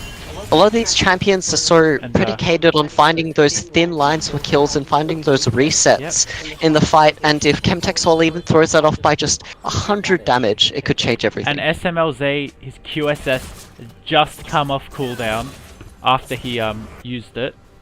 It was just testing the button He was, before. yeah, he used it. He made effective use of it. And I mean, there's no point in having QSS if you're not going to use it. It gives you like 2 magic resist. The whole point is to use the QSS. So, That is the idea. really did the right thing. Cocoon And Swinburne, goes they're wide. posturing in the topside river here. They're trying to threaten the Baron, Baron is up. but BTM looks like they're just... Oh, I see you, Suzuya, looking for a huge flank. Gov looking to TP in. Jana also has TP. This could be a big fight. But Suzuya just hiding in that choke point bush. And Swinburne, they've successfully routed BTM out of the mid lane, and it looks like they're going to try and fake the Baron again. They're going to go back into the bush. They know there's no vision on them. Chains of comes Corrupt through. comes out onto the Rel. Looks like the Rel's going to The get taken down. Wukong's coming in for a flank. Oh, but Jana the Monsoon! He still gets a knock up, but he gets shut down immediately. A double kill. And Double kill for the Baron. Elise. Nah, I win on top of Samira. Nah, I'd win. Triple And game 2 goes the way of Swinburne. Incredible Monsoon from Aquilin. Suzuya, he thought he had the angle, he thought he had the flank, and he instantly got shoved away by this Jana and popped by the Elise. The team fight was impeccable from Swinburne. They played it so well on all sides. They were able to kite out the initial aggression and then able to turn back on, and this Elise just put out so much damage as well. And we're going to game 3 now in winners finals here. anything could happen. Anything could happen. We'll be And it seems like both teams are willing to handshake this hyper-aggressive style of That's gameplay. right. Yes. We definitely have a banger on game 3. Swinburne, game 1, they played a late game scaling comp and it didn't work. Game 2, they came out swinging. Swinburne swinging burn. That's right. We'll be back shortly.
Game 3 of BTM versus Swinburne after an electrifying Game 2 where both teams were going at it non-stop. We can see some of the standard bans here. We've seen these ones whole series. Tarek, Rek'Sai, Aatrox, these people have been banned every game this series because they're such key picks for some of these players. And they've done their homework very well. Yeah, the same bans are just going to be rotated again, it seems. The only exception I think here is the Xin. That one. They got banned That one in one of the wasn't games. banned. Wasn't banned in the first game, but neither team seems to be awfully interested in playing against the There Xin. weren't any picks that really stood out in the last game, so there's no good reason to change up your bans, I think. And Kai'Sa's just going to be the first pick from BTM. The ADC did show a great showing on the Kai'Sa, and it really suits the way that they like to play the Super game. aggressive, combined with all these melee bruisers. And Varus is going to be picked up from Swinburne here, just running it back again. The Varus was It amazing. played quite well in the Varus last game. The mechanics and the kiting, he seems so well attuned and comfortable on that character.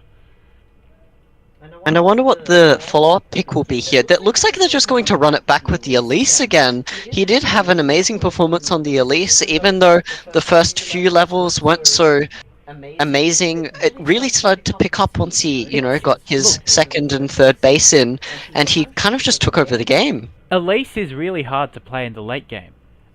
And he did it really well. Because she's so squishy and it's hard to get you damage. But if you can use the cocoon well, if you can use the repel well, you can really make a difference. And Deja Vu, Viegra's picked into the Elise again. Looks like BTM are just going to run this one back again. And Diana from BTM. That's a signature pick. This is his classic pick. This is BTM's mid laner's comfort. That should have been banned. This Diana, every time we see it, it seems like BTM knows how to play around it so well. It seems like they understand the champion so well. They do. The damage, the laning phase, everything Well, that she comes does with the everything, champion. doesn't she? She's an assassin, she's an engaged tank. But nah, I win on the Renekton is not something we joke about. That is... Most Renekton's, we see them neutralizing pick. We see the Renekton coming in as a strong blind. We see the Renekton as just a solid champion that they're going to pick. But nah, I win on Renekton, that's a different type of crocodile. That's a different species of The crocodile. Darius ban comes through pretty standard. We've seen it in 3 games. Darius into Renekton as well. I If you're wonder- planning on this Renekton, you better get rid of the I Darius. wonder if they're gonna take a look at banning out the Yasuo, who combos very well with Diana. And it looks like the Janna ban's going to come through from BTM. That champion, it's so much last game for denying engages, especially from the Wukong. In the final fight, she won the fight with 1 Monsoon, and that was the game after that. She just gave so much extra HP to all of her teammates, the shields, the healing. The Janna was such a pivotal pick last game, and BTM just really have no interest in playing against it again. Rakan ban coming through. Rakan from Soot, obviously. The Rakan, it's just another hyper-aggressive engaged And it champion goes- that BTM could and really it pick. goes so well with Kai'Sa and Diana and all that. It just pairs so well with their team. I wonder what BTM's going to be putting out as their 4th ban here. They might just see if they can reduce the support champion pool a little Alistair bit ban. more. Alistair comes through. I wonder if they're looking to lock in a Rel here, maybe. But Renata from Swinburne, this is an amazing pick coming in here on R4. This champion, this Renata champion, she is so good at denying engages and winning in these brawly kind of fast-paced team fights. Her ultimate is so amazing here, and so is her W. But BTM, Straight back with the shades Blitzcrank. of game 1, Blitzcrank. In situations where it seems BTM support, might not have such a strong pick, BTM comes in. It's like a wild card, this Blitzcrank. He's able to land a hook on anyone, that's lights out usually. I still like the Renata pick so much because they've played BTM in 2 games now. They know how BTM plays, and they've thought about it and they've said Renata is an answer to everything BTM does. It's a great pick here, and Pantheon's going to come from BTM here for the top lane. 4 melees, I don't think they've played a single game this tournament where they didn't have 4 melee characters. All I'm saying is that BTM in the finals, I hope they bust out 5 melees if They they do should make bust it. out 5 melees. How about Darius Thresh bot But to lane? make it to 5, but to make it to finals, BTM do have to get through Swinburne. Hang on, hang on. Looking in The this Malphite is Malphite. coming back. Nah, I win. Took over in round 1 of winners, like solo carrying the game with a fed Malphite, and now it's coming back. Nah, I win. He might be on this Malphite. He's saying that he would Win. win. Well, if it's a good pick against Kai'Sa, Viego, Pantheon especially. Yeah, it's a pretty strong angle for the Malphite here. Everyone as well is kind of forced to fight on top of each other. That gives so much more value to Malphite and his AoE on his E, reducing all of the attack speed from everyone as well as just being a general nuisance. And his ultimate, it's going to be so difficult for this Kai'Sa at times to play against There's it. so much lockdown from the chains of corruption to the cocoon. Elise Renekton, that's a classic Renekton, combo. Renata, Malphite. Everyone has this massive hard CC that's going to be so tough to deal with if you're a Kai'Sa. And I think this Varus is lined up pretty well inside of this game alongside the Renata. Really, BTM, this Blitzcrank's going to have to find a lot of huge hooks, I think, to turn this game around. That's right. A lot of it will be down to the Blitzcrank. A lot of it will be down to Diana, and if she can get the roams, she can get the engages. Because it's not easy being an engage assassin, because it's not like Malphite where you're an ultra tank. I think the idea here from Swinburne, rotating the Renekton into mid lane, they're just looking to deny this Diana any sort of advantage she might get. Yeah. Just picking a champion that's really big, a strong melee champion should just kind of deny out this Diana It's early. really smart drafting from Swinburne. Game will be starting in a few minutes. We'll be back shortly.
We're back for game 3 of BTM versus Swinburne.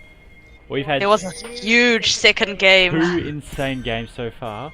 Let's see how the third pans out. This could go either way. It could be a stomp, it could go to 50 minutes. I honestly couldn't tell you how this game's going to end up. Yep. Now I win is actually No! Oh, he's not on the Malphite. He's on the Red. No, it's not his. Okay, well, it's still his Renekton, which is equally as good. You know, trust. Look. That's right. Oh, they swapped him into the Because mid lane to match the Giga Diana, who yeah, there's only been one player in this tournament who's figured out Suzuya, and that's Narai Win. So he's on the Renekton, matching, trying to make this Diana as irrelevant as possible. As you know, this player is very, very good at Diana. We saw some monstrous Diana plays in game 1, I think, where huge moonfalls into the backline. So now I win, stepping up to the challenge, trying to shut down. Bit of a top lane invade here. 3 characters. The Blitzcrank hook is incredibly powerful, level 1. They did put Gov just slam onto And they're the walking in. Malphite They're in the walking top. past the Krugs. They've made the read that Pipima starts red. They know where he starts. Pantheon is so strong, level 1 with his stun No, and just. they're on Gov. Gov is gonna go down. He's got Gov. the ignite ticking. Oh, Flash okay. forward. That's gonna be very difficult for the Pantheon's 1-0 at 2 minutes into the game.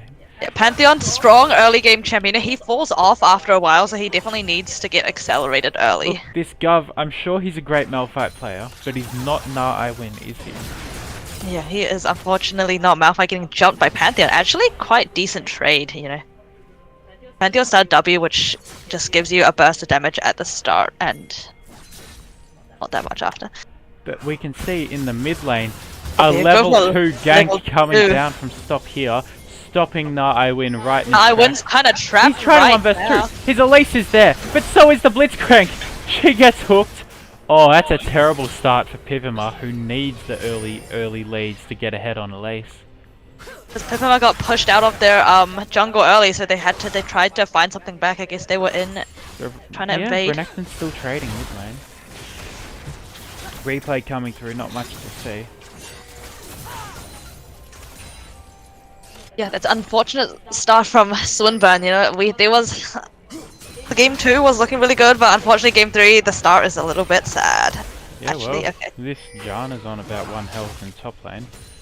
Going to have to recall, but when he recalls, he's got first blood money. Yep, and he has the TP, whatever, so he doesn't. Probably won't TP back looking at the wave, but you know, he's chilling right now. I win keeps trading. He knows he wins these early trades, even though he's level down. He knows he's the one on Swinburne to bring it home for them, to bring home this entire series. Doriana. Diana's roaming to blue buff, roaming back to mid. Looking to get on the map really. Knows that her character's best when she's roaming. She can't 1 versus 1 Renekton. So she wants to leave mid lane, see if she can get some kills elsewhere. I think Malphite is. Gov has been doing alright into this Pantheon, despite the early kill. I think they did pick Malphite to be like more of a safe neutralizing to neutralize the Pantheon, because you don't want Pantheon to get ahead. Yeah, you're not picking Malphite because you want a lane, are you? You're waiting till after the laning phase. Because like you don't want that Pantheon to get ahead, because you know with that Grand Starfall you can just go anywhere on the map and just jump at them with the extremely strong point and click W. Looks like Gov is getting chased down into his tower. He's gonna have to recall. Doesn't have teleport. No one's gonna blame Gov for losing this lane. You don't win lane against Pantheon. Oh, now I win again, jumping onto the Diana, but just dashes back. So much lane pressure in the bot lane for Swinburne. Just shoving these waves in, and such a big CS lead for Gus on Varus. And we know he's comfortable on the Varus. He's incredibly skilled at that character. Now I win is Looking at a winning lane. fight at this dragon, misses the cocoon. They're trying to zoning them off. Dragon's up now. Elise is level 3, while Viego's level 4, so there is a... Sending 4 people to take this dragon. Gov is just walking over. They're gonna have 5 people with the I dragon. don't have ult on the Malphite though. No one has ult just yet. Diana goes in, gets exhausted right Varus away. flashes out, so he's free hitting now. Kaiser's been caught. That's a kill to Pipima, and he needed that kill. That's going to be very useful for him. He needs that kind of gold. Hopefully we can see a Dark Seal on the Elise again. That'd be exciting. And Gov just gonna walk back top lane. Walk back, Doesn't have yeah. boots, doesn't need them. Yeah, doesn't need them, you know. I think he's just gonna give up his lane to try and get the rest of his team ahead. the wa- It worked because you got 2 kills on the bot lane. You got Kaiser The and wave's crashing for him, so he's not missing much gold. huge CS difference in the top lane, unfortunately. But you know, you're against a Pantheon. Cocoon, That's Flash Cocoon misses from the lead. Bit embarrassing. Diana just gets exhausted straight away, so just absolutely no damage. And then Yeah. Kaiser Blitzcrank just gets killed. Yeah, BTM really struggled to deal any damage whatsoever from any of their characters. It was a good call for Swinburne so far to put Now I Win against this extremely powerful Diana player.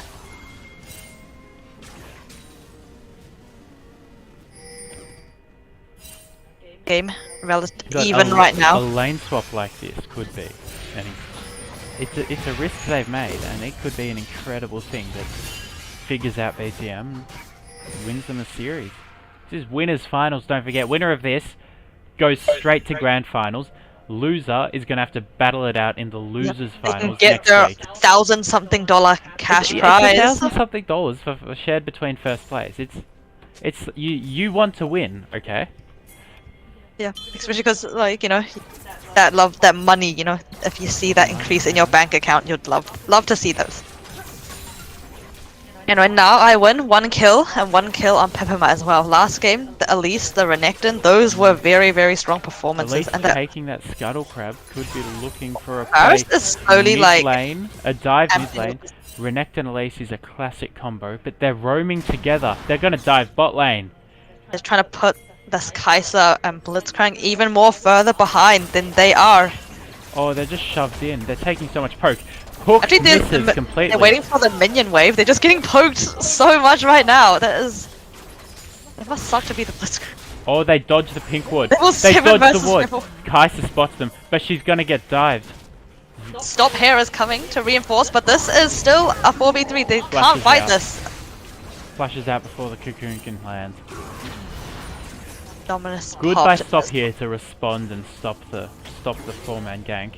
It's Stop Hair and they He's stop. gonna get some plates out of that. Gold is literally even. Yep, everything is even right now. This is the game 3 that we wanted. We wanted this tense, not one-sided, full of We've action. seen too many stomps this tournament. And these teams just went through all the other teams like they were nothing, especially BTM. Swinburne had a bit of trouble and a few stomps. BTM was unstoppable until they met Swinburne, and Swinburne has finally figured this team out. Let's hope they can bring it home. This is the last step for Swinburne to get to the finals. Malphite is bleeding a little bit in the top lane, but I think overall it shouldn't matter that much because it's a Malphite, and Malphite you just kind of want to ult. Well, he's useful late game even if he has 0 items. Yeah, well, Pantheon, once he hits late game, he just becomes a stun bot and tries not to get There's a bursted counter down. gank mid lane and a gank Elise is top. here! He's completely caught out. Doesn't take any damage, but the unstoppable force. In the mid lane, Hit him Nah I with the Win gets taken down and the Renata gets flashed onto by Susia. Oh no. Stop Hair. That's a double kill. Impersonates the Renekton and goes flash and stuns and yeah, Yeah. took Nah I Win and did it arguably better. Maybe that's a bit controversial actually. Very good. Yeah. Flash knock up. Look, when you're not confident in landing your skill shots, you can always flash auto attack knock up. Yes, and that's a kill onto Gus as well. So quick kills in BTM for BTM. getting some momentum here. Yep. The question is, can Pipima use his gold to start making some plays on the map, get his team ahead? We do know that BTM, when they get momentum, they can keep pushing their lead, and they don't. Oh, give up. no, that is not necessarily a good teleport. Gov just very aggressively teleports to a minion. It would have been cool if Na Iwin had done that, and he'd thought it was Malphite, and Na Iwin had just fought him. But it was the Malphite. It wasn't Na Iwin, the goat on Swinburne. This Elise has the Dark Seal now, so we expect Pipima to do some action on the map. 2 stacks. That's like, what's that? That's like 8. That's like 8 AP. This man's unstoppable. Yeah, of course. Just like the Malphite ult, unstoppable. Whoa. Oh, they get. See, I told you they do get a kill The Renekton onto. Elise combo is such a good. Kill onto tower Kazuya, dive. not allowing this Diana to have the same power as they had in the rest of the tournament. I think this might be the formula, the secret sauce. They've just adapted so well to BTM's playstyle. BTM is... They're ahead in this game, but they're struggling to snowball the way they have before. Oh, Pantheon jumps in, maybe looking for an all-in here, but I Malphite think Malphite's still can holding the ult- R. No, he doesn't ult away. He ults in and solo kills the Pantheon. Malphite winning against Pantheon. Tank Malphite. He gets revenge for the first blood. He only had the Barbie Cinder against. I think Pantheon had the full Eclipse too. That was crazy. You know, just. Oh. I think no matter who plays Malphite on Swinburne, they're always gonna be. That is frustrating for Jana. If you're a Fed Pantheon and you just get solo killed by Malphite. Yeah, that was crazy. Yeah, but good job on Gov to, you know, get some agency back in the lane, because Gov was getting a little bit bullied by the Pantheon early. However, on BTM, you know, Viego is 3-0, and last game we did see a Viego that did not win, but he performed pretty well. Corruption. Hook lands on the Renata, but not enough damage. She's gonna get out. She has her bailout. Varus does enough damage. Kill onto the Kai'Sa. Oh, That's a double kill on the Gus, and that's a very powerful double kill. He can use that gold very well. And he's looking at some tower plates as well. Pippin has come down to help him. In favor of Swinburne. It's very nice to see them. Malphite's poking down this Pantheon. Has the Comet, so longer range. Oh, Pantheon jumps in, looking for. Don't get ahead of yourself, Gov. Just careful, okay? Because Viego is in the area. There's 3-0 Viego. With the counter gank. He Uh-oh. face checks Viego. Face check. Oh, that's so sad. Does he get the kill though? Okay, the wave is here. I'm not sure if they want to dive this. He's already used bailout. Oh, huge knock up under the tower, and he gets out. Iwin teleports in, takes out Stop here. Susie is trying to get something out of this fight, but is being run down by Iwin, who gets 2 kills out of it. A failed tower dive. Look, it's tough to... At least flashes in to just get the Kai'Sa. And it's another kill for Swinburne, who have taken this game back in their favour. That was a very crazy dive. They wanted to dive, I think, but that TP from Iwin, they were... And I think the Malphite ult just came up off cooldown and managed to... It's a bit of a creative play to try and tower dive Malphite when he has his ult. Yeah, the TP comes in and the cleanup comes. Diana unable to get much. Yeah, and the Renata handshake as well, just so annoying. This Renata's so good against more fighting. BTM gets some back. Oh, okay, never mind. BTM will not let themselves go home without a fight. Yeah. But I just gotta say, the communication from Swinburne, they have been teleporting all over the map in all 3 games. Just huge teleport flanks. And like that one from Iwin, they got him a double kill. Yeah, and Iwin, you know, we saw what they did last game on Renekton. when they had kills. So let's see if they can replicate this performance again. Well, on the side of BTM, you have Stop Here on their Viego, which they love this champion, and so does Suzuya on Diana. So Everyone's congregating in the mid lane, sending their supports, sending their junglers, just to cover. Make sure no one tries anything silly, you know? yeah, Swinburne actually do have 2 dragons right now. So I think next one, I didn't see what soul it was, but we can see that later. I think they're fighting. Yep, off. gonna look at Rift Herald, Yep. Swinburne. They have the gold lead, they have a lot of damage at this point in the I think game. it's gonna be 5v5, both of them. Oh, the hook lands on Pipima! Gov goes in, gets a big... Huge hostile takeover though, and now I There's win not in the enough middle of damage. everyone. There's not enough damage. No, I win low. Oh, Diana goes in, gets all 4 of them. But again, no one in this game does damage. Everyone's still alive. Kai'Sa barely goes down.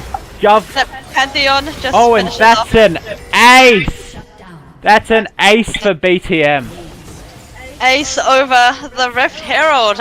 There were about like 4 or 5 huge, like 3-4 man ultimates in that fight, but no one did any damage, so it went for so long.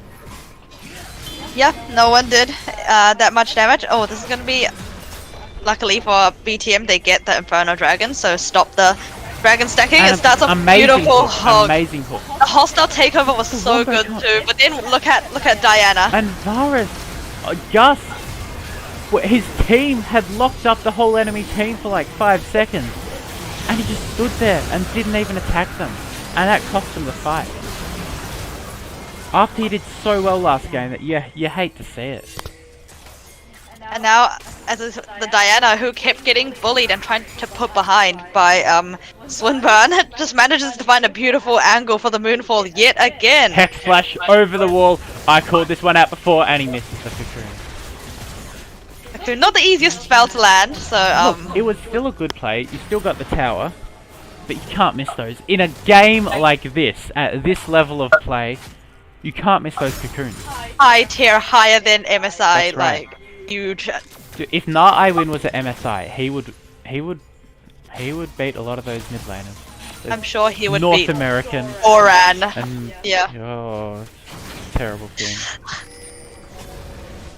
Yeah. Stun comes Game's down. just so close right now. Small gold lead for BTM right now. I'm not sure who that gold This lead game is is on. back and forth. Yeah, that's what we want to see. This is exactly what we wanted. Oh, you had the lead, Swinburne, and you've thrown it away. Unfortunately, I think the Pantheon still, falls off when the game goes later. It becomes just a stun bot that has to jump onto the squishies. So for BTM, I do think they have to make some moves, because otherwise that Pantheon might just get bursted down later in the game. Suzio in bot lane has teleport. Let's see if he can make a flank or two this game. Yeah, both teams, they don't want to make a mistake, because one small mistake could lead to just a snowball for either team. Well, yeah, Suzio, he's been playing a very team captain role. He's been playing characters like the Diana, who are the team's main engage. And if you're a squishy assassin who is the team's main engage, your team needs to be switched on and they need to be listening to you. Yeah, as soon as you go in with that Moonfall, you get that AoE, your rest of your team needs to follow up, otherwise you're just an isolated assassin.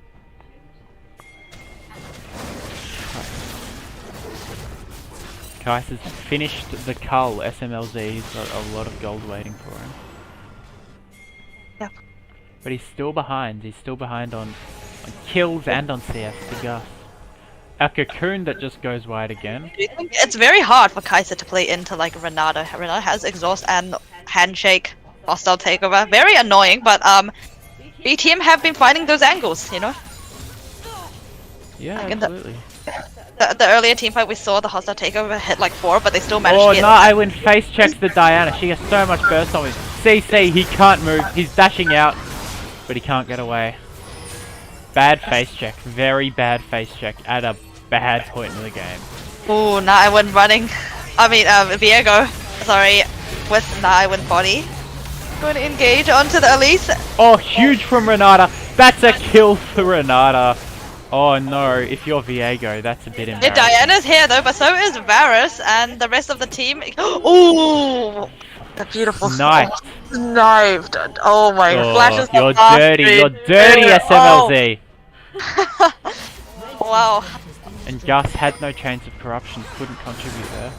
BTM back on the gold lead, momentum back in their favor. You know, despite the kill trade, it was still in favor of BTM. And yep, now I win. Unfortunately, not as much influence as last game. Is up against Suzuya's scary Diana. This Diana will be what wins or loses the game for BTM. Yeah, quizzaciously, he doesn't let them rest. He doesn't let up with these hooks. You don't have to land a hook for a hook to be effective. See, send a message. It's That's about right. sending. Ooh, see, another sending a message. Eventually, you'll slip up and you will get hit, like Pipima got hit before. Yeah. How many games have we seen Blitzcrank? Is it like The second today, I think. second game? Oh. Yeah, very annoying. You know, you don't want to get hooked, especially if you are a squishy. A little bit hard to hook the Elise because she can go like up in the air and stuff. But Oh, he's just sitting around waiting for it. everyone's sieging in the mid Oh, he lane. hits Ooh, Gus! hook He left! hits the ADC! That's a disaster! Huge ultimate from re-engaged, though. Malphite and Renata. Nah, Iwin goes in. Elise gets the shutdown. This is a fight that could go either way. They're running them down, but they've used their ultimates. They don't have any damage left. Double kill for Elise. Oh, nah, Iwin's in there. He gets a huge shutdown. That's 4 down for the one. Quizzaciously landed an amazing hook. But the team fighting power of Malphite and Renata and the supreme mid lane skills of Na Iwin were enough to win the fight and therefore the dragon for Swinburne. That had, fight like, could have gone either way. An initial pick onto the Elise, but then after that, hostile takeover came over and the re-engage from that Malphite was really nice after that. And They didn't have much damage. Yeah, better me. And like Kaiser was just kiting backwards, unable to find like. Usually when you're Kaiser, you want to go in that killer instinct to get that burst. Their team comp's just not that strong in the 5v5. They need the Diana, but the Diana was the one that died first, and after that they just had to run. They had no damage left. Yep. And now Swinburne bringing it back. Now they are the ones in the lead. They are on a soul point for Infernal Soul. That could be what decides it. Yeah, we need. I think both teams definitely want to wait for their cooldowns for the team fights because they have a lot of very ultimate-oriented champions with Renata and also Diana Moonfall. Yeah, Elise ulti on cooldown. Oh, Elise ulti. Yeah, very Yep. That's right, but Kaiser, SMLZ, no flash. He gets caught, all he has is the cleanse. And you can't cleanse a Malphite. Okay, Pipima just catches out quizzaciously, who face checks. Bad face check at a bad time. Yeah, you can't be doing face checks in a game like this when it's just so close. This is winners finals, what are you doing? This is winners finals, not MSI finals. You can't be playing like this. Oh my goodness.